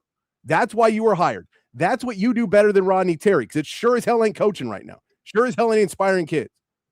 What you do better than Rodney Terry, what you are brought in to do is to be a program builder. And from day one, you didn't do it. So now we're a year behind where we should be. We are 1 season behind because you didn't do it to start. Because you just trusted in what we were going to do. You just trusted. No, Texas, they got stuff figured out. They know what's up. They couldn't be this inept in basketball that they fired Chris Beard, who built a kind of shell of an organization, but he wasn't done building it. It never got done of what was supposed to be done and bringing in more people. You have to fix those problems. And if you don't want to work hard enough to do it, then Texas should find somebody else who does. I believe Sean Miller could still be the guy who builds this program. 100% could be the guy. I like that he benched the players last night. I like that they competed in the second half. There was positives last night. There's plenty of positives to Sean Miller. But please, and every Texas fan who goes, this is what all of us Texas fans are thinking. You know what I'm not thinking? I don't get the paycheck to make them better. So don't lump me in that this is what I'm thinking, what Sean Miller's thinking. No, the team's underperforming and you're the coach and you get paid millions of dollars to do it. Don't act like it's somebody else's fault.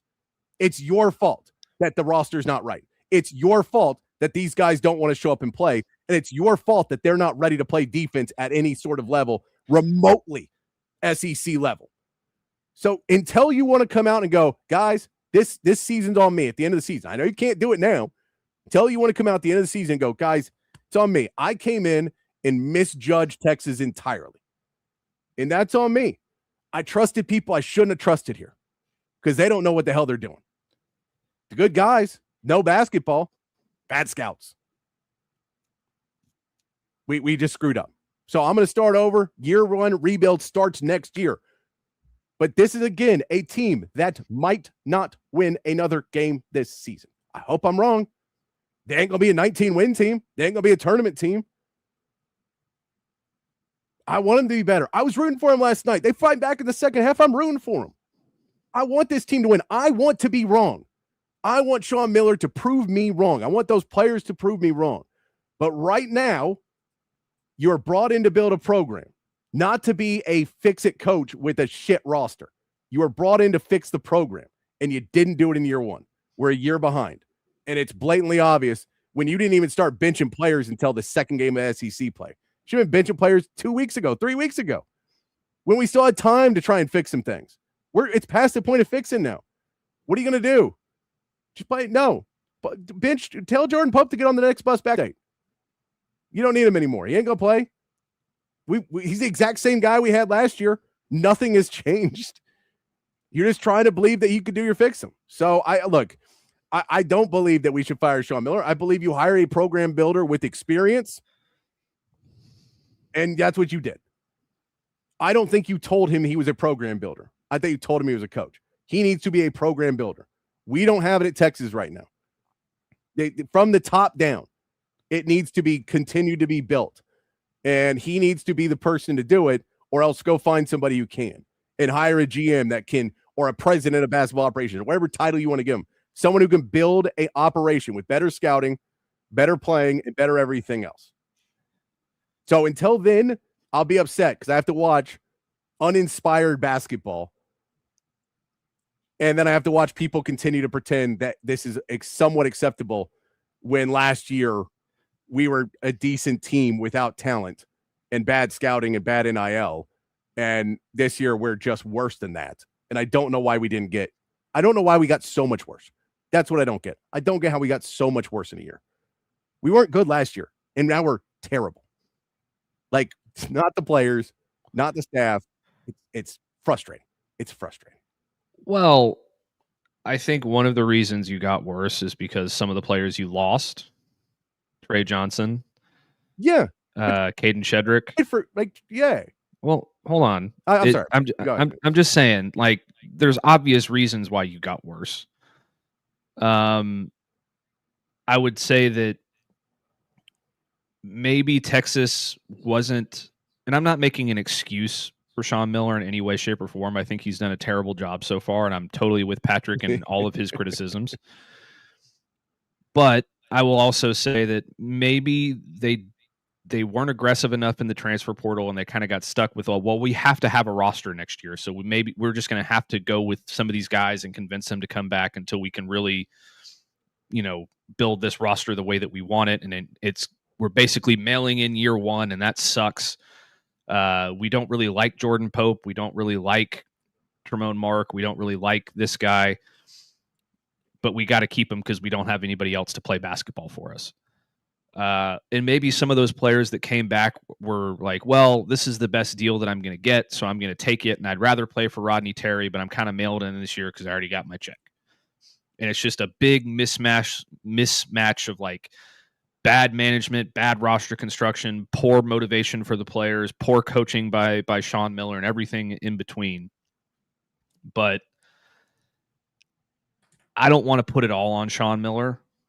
I understand why he's frustrated. I understand why Patrick is frustrated. I understand why Chan is frustrated, and Randy and everybody else. But I agree here, the dog. I say let's just give it some time, and I don't want to always be the guy that comes in and says, "Hey, let's give it some time." Because if this was, a team that I was more passionate about, like if this was, Ole Miss football and this was happening, I would probably be screaming from the rafters about how much everybody needs to be fired and we need to burn it down and start over and bring this guy in and fire that guy and do all that kind of stuff. But I still think that Sean Miller is going to get it figured out. I think that he needs to get some outside help, though. And I think that outside help needs to come from CDC and giving him people around him that are going to help him build a program that will be sustainable and good in the future. And I don't think that he has that right now. And he probably is very flustered about that. So he's probably doing everything that he can to make that known to his higher ups. Like, if you want me to win, you have to give me what the hell I need. And what the hell I need is not Jordan Pope and Tremone Mark and, all of these rugrats that I have on my basketball team. Yeah. And that's why I'm going to bench them. That's why I'm going to bench Jordan Pope. And this is the reality. You're right about all of that. The issue I have is that Sean Miller is a 57-year-old man. Like, this man has plenty of experience. And he came in, and last season, all I did was rant and rave because everybody kept telling me Rodney Terry's an awful coach. And I go, he's not an awful coach. He's not a program builder. So I understand if you want this to work, you have to bring in somebody to run the program. He can be the coach, and you need someone to run the program.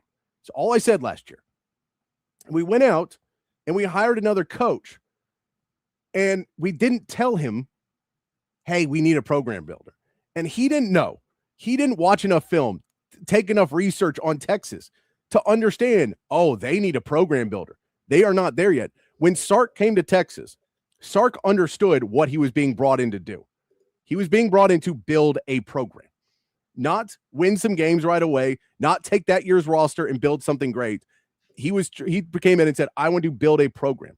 It does not feel like Sean Miller is taking that approach to this yet. And maybe you're right. Maybe his whole thing is he came in and they went, man, we paid you. We don't have the resources to hire you a new DM, hire the scouts. You want to do all that. Now, if I'm Sean Miller, I wouldn't have taken the job. I would have been like, cool, I'm good. I'm good here. Like, this is not going to go well. I see how bad things are right now in the Texas basketball program.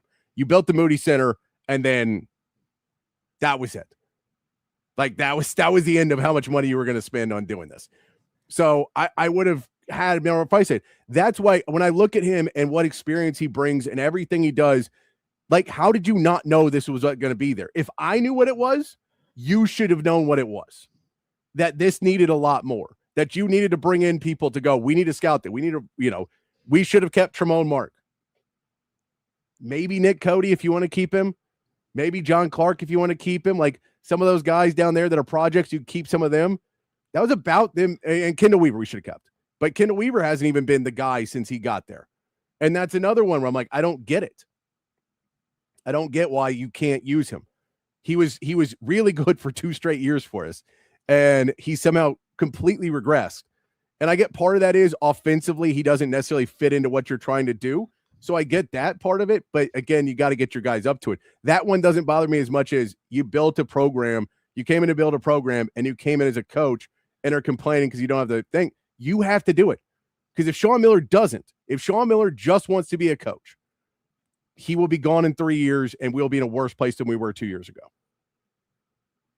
That's the reality. If he doesn't want to be more than a coach, like if he doesn't want to take this on himself to build up Texas, he doesn't want to be a lifetime Longhorn and say, man, by the time I'm 65, I could have things running so well that I could coach another year or two, walk off into the sunset, and I'll always have a job at Texas because I built that program back up. They're a perennial contender now, at least to be a Sweet 16 team, because there's systems in place. That's more than one guy. And we built a staff and scouts and training and everything that we needed. We've done all that. But he has to take that approach. And I know we can't fix that midseason, but that's the issue I have, is acting every time of like, man, the next 8 weeks were really just a whirlwind. But you got modest. You went, look, European scouting. I really like he did European scouting. I like that he brought that in. That's something he brought in. Texas didn't do before. There's positives. I don't want to just be the negative guy, but I get worked up because it's such a bad product and he seems to not be taking accountability for his role in it. And that to me, as a motivator, as a coach of what a real coach is, the fact that he walks out there every week and goes, man, I tell you, if they just gave me the best players in the league, I'd be really good. It's your job. It's your job is to get those players. Your job is to coach these players up. And you can't just go, no, I'm literally just giving them a system. That's what assistant coaches do. Assistant coaches do X's and O's. Head coaches do more. That's what I like. And I think he could do all of this. I just think he's being lazy. And he was lazy at the beginning.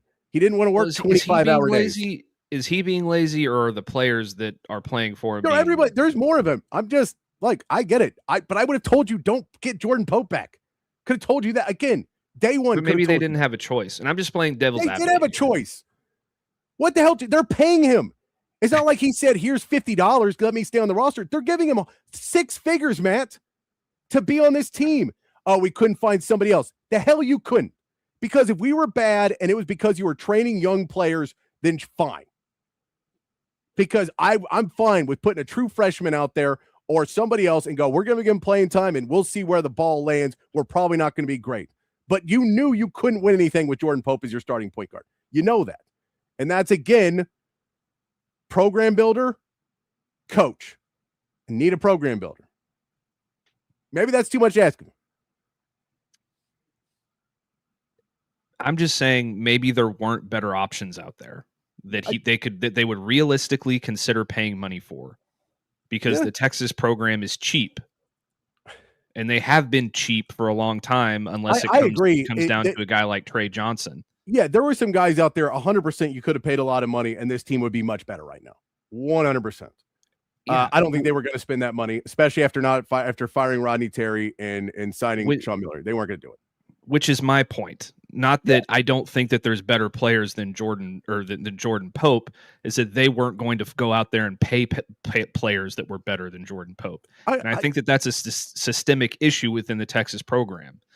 Okay. And maybe Sean Miller needs to swing his big stick around a little bit more and say, give me what I need or I'm going to walk. And I don't think that he's going to do that, and I don't think that he should do that. But I get why he's frustrated. I get why Patrick's frustrated. I get why everybody's frustrated. Maybe we should just nuke the Texas basketball program and start all over. I just don't want to be Texas A&M. Be Texas A&M, have a completely new 16-man roster, bring in a new coach, pay everybody new money and beat all this A&M, stuff. end of the season, get to 20 wins, and we'll all be happy. Or 10 wins, sorry. 10 wins, not 20. You ain't getting to 20. Hey, probably not. And that's okay. I think that they'll get to 20 next year, because I think that honestly, here's what I think. I think that CDC is going to look at the product that they put on the floor this year and be incredibly embarrassed about what they put on the floor. And he's going to say, this can't happen again. Yeah. So here are the two things that are going to happen. We're going to spend a lot more money to bring in players that are going to play the way you want them to play and play your system and more talent and all these things. And if you can't get those guys to win in year 2, I don't care what the buyout is, you're fucking fired. And that's it. And that's what he needs to do. But again, you have to be able to go, the reality is you have to walk in and go, we need to get people who can build a program, and we all have a similar vision. We want to go do that. Because the vision, what they had this year was, let's keep Tremont Mark, let's do this, let's get some guys that only play defense really, and some guys that only play offense really, and that'll somehow work. And we'll put them all together. And they're like, I just don't get why we kept some players, and I get the concept of there was no one better. But if you're saying these guys can't even show up at practice and try, and these guys can't show up in a game and go play defense at all, that's somewhere in there. So I'm with you, man. Yeah. You're right. You're right in a lot of what you're saying.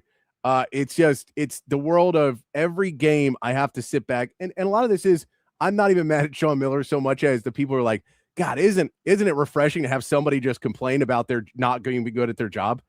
Like, no, it's not refreshing. It's not refreshing at all. I get you don't want coach speak. This is just, I'm blaming everybody else for the problems that I can't fix. And I don't like it. I don't like it from a guy that is we're giving a lot of money to. I think it's very, very whiny baby, self-serving, woe is me mentality, and I can't stand it. It's the same reason that I couldn't stand covering Tim Jankovich in SMU basketball. But I don't think the program is in a good spot right now. No. And it's not really even up to Sean Miller to figure out, because he can only do so much with what he's given. It's up to CDC to give him the resources and the player acquisition that he needs to field a successful basketball team. And if he doesn't do that, then the program is never going to be what they want it to be. No, but this is, and look, I don't want to compare another Texas program to the Cowboys, but when we see when Jerry Jones hires a coach who doesn't know how to walk into his office and go, I need this player and I need this and I need that. Sean Miller was hired. He's the golden boy. He is who CDC wanted to hire 2 years ago. And he just had to hire Rodney Terry because Rodney Terry's a good coach. Not a program builder. He's not a program builder. Texas needs a program builder. I'm with you on that, but a really good coach. And And CDC goes, we're bringing you in. We're giving you all this. You're the golden boy. And if Sean Miller can't walk in and say, I need these things, I need that done, it's a long, long road for Texas basketball. I'm with you. I think three years is kind of the minimum you give a coach. I'm on board. Absolutely. I think Sean Miller's got the track record. I think there's lots of things. Again, there are positives. I tried to start off this segment before I started yelling about the positives. There are positives. They're just being heavily outweighed by a complete lack of preparation and a complete lack of things that were very avoidable. And then we're walking into things that we talked about a year ago, Matt, and there's still a problem at Texas. And you go, the fact that you're just going, man, I can't believe this. You go, really? You could have turned into open gym a year ago and already learned all of this information.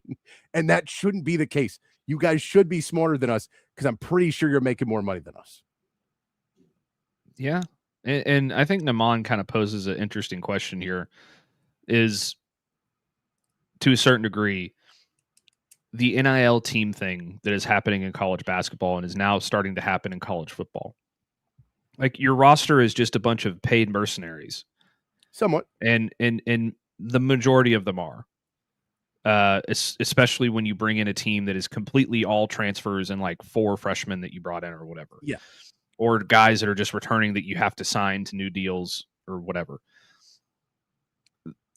Basketball is so much more like finite in terms of the mistakes you can make than in football. Like, if you recruit a player who doesn't pan out, there's other guys there that are ready to replace him. If you sign a point guard to a deal in college basketball and he sucks, well, there's only one other guy on the team that can possibly play that role. And maybe, and this is just, again, me playing devil's advocate, maybe Sean Miller is not built for today's landscape in college basketball. And maybe that's why guys like John Calipari aren't winning every national championship anymore. And all the way down, like, there has been a new shift in the way that college basketball is constructed, and maybe some of these older coaches are behind the times. And maybe that's why Bucky McMillan is doing some kind of fun things at Texas A&M, because all those dudes love playing for him, and they love what they're doing. They love the system they play, and they're putting in all the effort. I mean, I don't know if anybody watched that game last night, but holy cow, that was a wild game.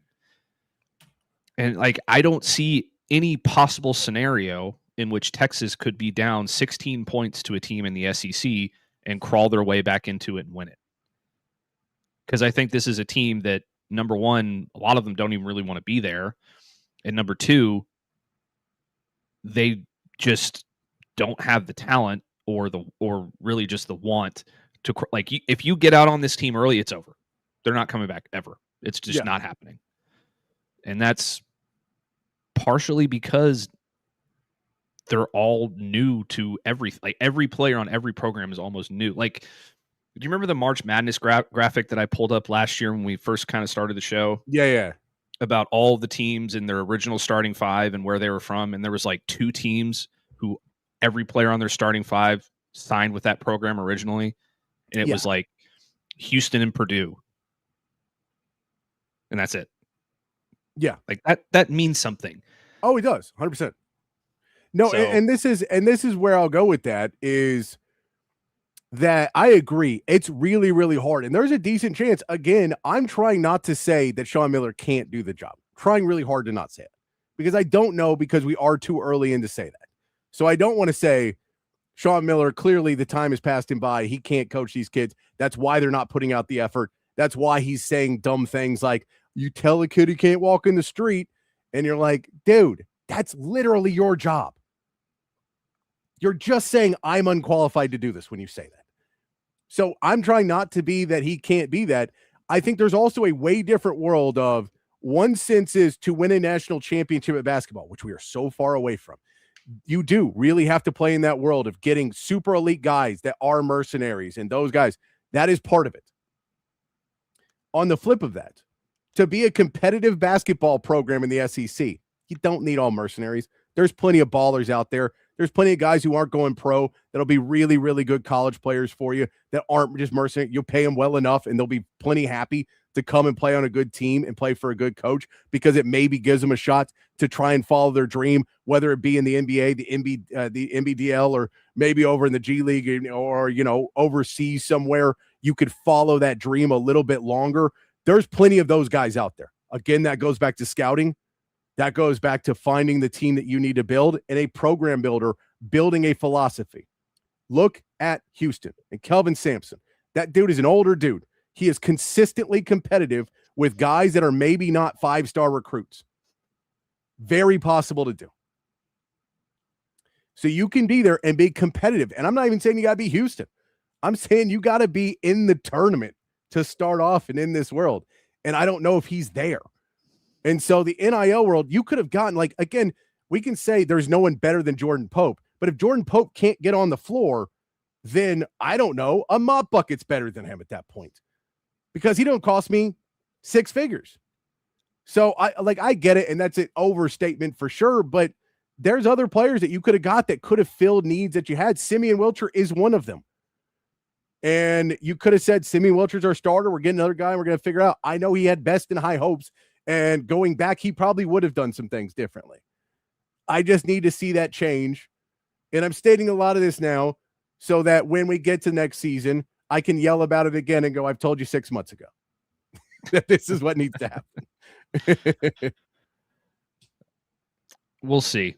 I still hold out hope that he's going to be able to turn it around. I'm holding out hope too, man. I'm rooting for this damn team. I'm rooting for him. And I know that I've compared this to year 1 under Sark as well. Because that team was that 5-7 team that had Bijan on it and a couple of really good players that stuck around was an extremely toxic team in terms of personalities and all that stuff. And Sark had to really, weed out the troublemakers and bring in, a new culture and all that stuff. Steve Sarkisian and Sean Miller are like very opposite ends of the spectrum in terms of who, like, their personalities and all the things that they do. So it's kind of an unfair comparison, because I don't think that Steve Sarkisian had to literally hit the bottom and crawl his way back up and change the way that he did things in order to get back into a position where he could be successful, which ultimately landed him the head coaching job at Texas. Sean Miller never really hit the bottom. He just left Arizona after a scandal, ended up back at Xavier, was pretty good, and now he got a new job. 2 totally different paths to where they are now. So it's not a fair comparison.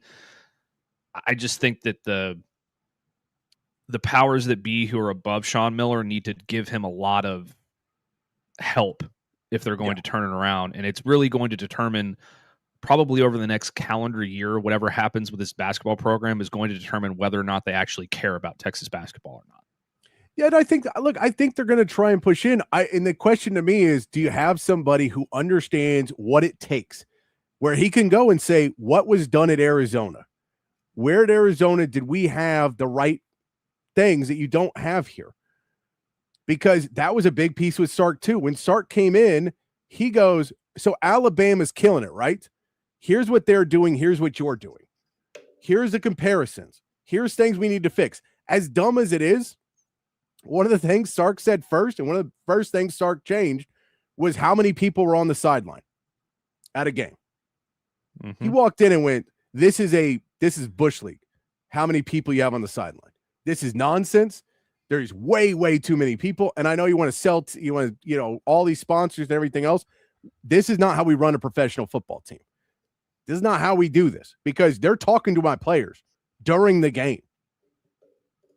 Like, do you get how insane that is? Do you understand Nick Saban would have punched somebody if they would have talked to his players during the game? You want to be a national championship team, but you're not acting like it. And that kind of thing you wanted to get from Sean Miller. And I know he was removed from Arizona, and I mean, removed from it from time. But the thought was, he has been part of a team that has consistently been in the conversation year after year. They bring in top players. What do they have there that we don't have here? And not just the name. And that's what you want out of hiring a guy like that. And we haven't gotten it yet. Still early, but the fact that we basically did nothing going into year one, except for coaching and player development, and so far players are worse than they were before, is the reason why I get upset. Because what have you done? What have you done to earn the money so far? What happened other than you just walked in and said, give me a team and I'll coach them up?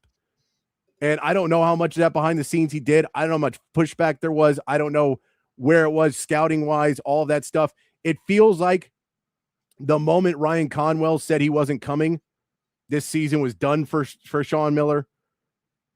Because he was just like, if I could take Xavier's roster right now that made the tournament and then add in a couple players, we'd be pretty good. And then he couldn't even bring the roster over. He brings over Dalen Swain. He brings over Lucina Traore, who's his guy who didn't play in the second half. It's a guy he recruited. He brought over. Like, he only kept a few Texas players, really, that are playing.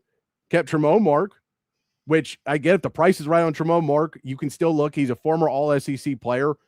He's not the dude, but if you're in the right area, then you're good to go. And he can play defense and offense, so you feel okay about keeping Tremont Mark. He played better at the end of last season as well. You have Kendall Weaver, who is, again, probably not that expensive. He brought Kendall Weaver to SEC Media Days, and then that hasn't worked out. And you have Dalen Swain, who really, the big piece now is, can you keep Dalen Swain and get him to progress and to being consistent? Because as soon as they treated Dalen Swain as the number one option, Tennessee did, he disappeared offensively. So there's just a lot of pieces that he still has to, and I just don't like how far we are into the season with no identity of the team. He says that again. How much closer are you to figuring out the identity of this team? And he goes, none, not a second closer. And you're like, dude, that's all on you. And like, that was a problem with Rodney Terry. Rodney Terry didn't have an identity. There's no team identity for Rodney Terry. It's a problem, not fixed. So all these things that we were trying to fix are somehow not fixed or worse. How are we starting a year behind of a rebuild where I don't see the staff being better? I don't see scouting being better. I don't see any of that happening. I like that you got in some young recruits. Those recruits are all good players. They're all guards. They're all kind of used to be sharpshooters. And other, like, I don't know how much of it's going to make you an elite team. It'll make you better. But a lot of them aren't going to be able to play huge minutes next year either. You're going to have to go back in the portal again. So I get frustrated with it because we're now what? He came in March. We're 9 months into him being a coach, 8 months into him being a coach. And we're worse than we were when he stepped in. That's why I'm upset about it. I have not seen any progress in 8 months. And I want to see him, instead of going, man, I want him to go, this is way harder than I thought it was. I didn't realize how down Texas was. Say that if you want to be honest. But don't blame it on the players over and over again. It's everything. It's everything. And you didn't change any of it. Not a lick of it. You kept the guys. You went out and you got a couple guys. And Modest, who you brought in, you couldn't play in the second half. Jordan Pope, you kept, couldn't play in the second half. Traore, you brought with you, couldn't play in the second half. So it's I think I've actually, while you've been talking, figured out the problem with Texas basketball, and it could really be boiled down to one thing and one thing in particular. Okay, what's that? They didn't bench Quinn Ewers. That is it. Yeah, they should have benched Quinn. Should have signed. Hey, the way college basketball is going, he's still got eligibility. He could come back. He could come back and get benched. We don't know. Yeah, the eligibility stuff in college too. It's ridiculous and crazy, and they just don't want lawsuits. They got to figure something out. CB, you're dead on, man. CB, you're dead on. Yeah, and Salvatore, that's the thing too. Is like I would have kept Rodney Terry for another year and put people around him, and tried to hire other staff and kept that money instead of paying him out and kept other staff. That's what I would have done if I was running this program and it was in charge. That's what I would have done. They decided we want to move on to get a program builder. They've got a program builder who has not started building a program yet. 8 months into his run. I think Royal Ivy would have come in with a bigger passion. Now, I've never personally talked to Royal Ivey about his interest in being the head coach of Texas. I have talked to people who have personally talked to Royal Ivey about his head coach of being the head coach of University of Texas, and apparently there was a lot of interest. It was not met with the interest from the School of Texas. It was met from just Royal Ivey. I would have been more interested to see what he would have done. I will tell you this, for 100% knowledge that I have, Royal Ivey's defense would have been better. I don't know if the offense would have been, but the defense would have been better. I can tell you that. We would be scoring. We may be scoring 60 points a game, but that defense would be good. All right, Matt, let's take our second break real quick so I can take a deep breath. And we'll come back and wrap it up here with your chats, with whatever you guys want to talk about, meathead of the day, all the good stuff as we wrap it up here on a Wednesday edition of Open Gym here on Texas Sports Unfiltered. Hi, I'm Hayden Covert. Welcome to Covert Buick GMC of Bee Cave, your home in the Hill Country for new and pre-owned Buick and GMC vehicles. With beautiful inventory arriving daily, including the GMC Yukon, Sierra 1500, and Buick Enclave, you'll be certain to find the perfect vehicle at an incredible deal. Our service department is also open for all your vehicle maintenance needs. Visit us today for a test drive. Covert, born and raised in Austin. We are professional grade. Altstadt Beer, the best beer that you can find all throughout the great state of Texas. Y'all know I've been a fan of Altstadt for years now, and if you try it, I think you will be too. If you've already tried it, you know exactly what I am talking about. Altstadt is brewed locally in Fredericksburg, but available all over the state of Texas. So if you're tuned in Austin, San Antonio, Dallas, Houston, it does not matter. You can find Altstadt at a local grocery store or liquor store. They've got a bunch of different brews, something for every beer drinker out there. The lager, the Kolsch, those are their two flagship beers, both award winners. They are fantastic. The Altstadt Light sacrifices on calories but does not sacrifice on the taste. They've got great pills, tons of great seasonals as well. I'm telling you, one sip and you won't go back to the other beers you've been drinking in the past. It is the official beer of BK. It should be the official beer of you as well. It's Altstadt Beer. No impurities, no regrets.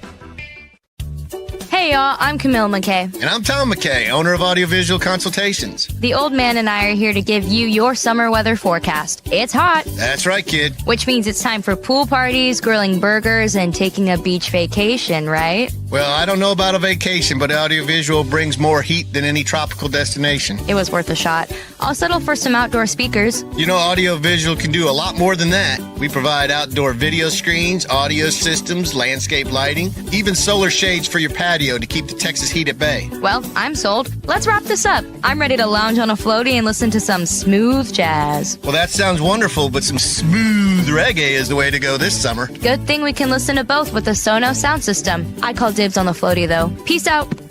Kid, wait a second. Give us a call at 512-255-8678 or visit us at avconsultations.com. That's 512-255-8678.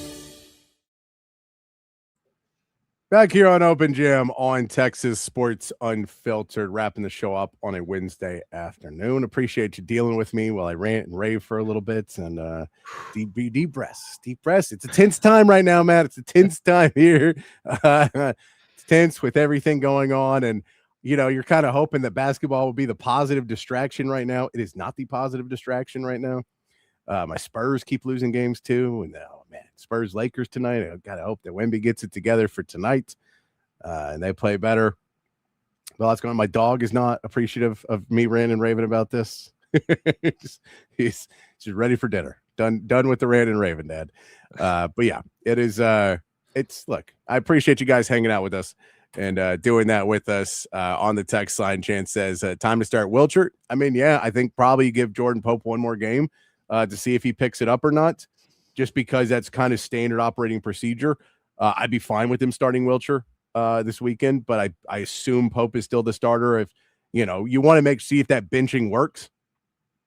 You want to see if it you know, connects to his brain that he's going to have to try more. I don't know if he has any defensive acumen whatsoever, so I don't know how much more he could try. Modest Voikatitis, he got to start still. He was a guy who got benched for personal fouls and not really getting the effort defensively. So you gotta play him though, because other than him, you really got no bigs.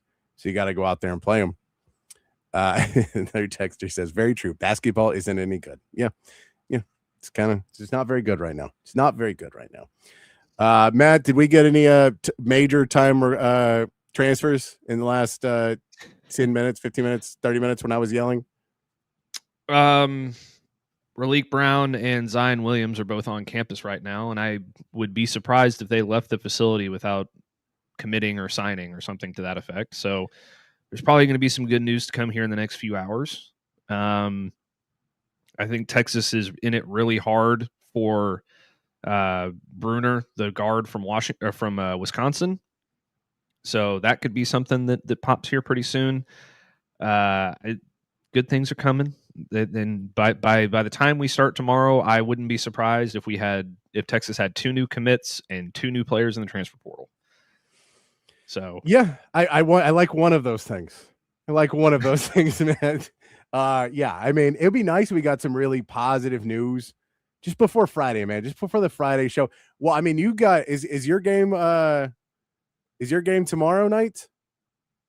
Ole Miss in Miami at 6:30 p.m. tomorrow night.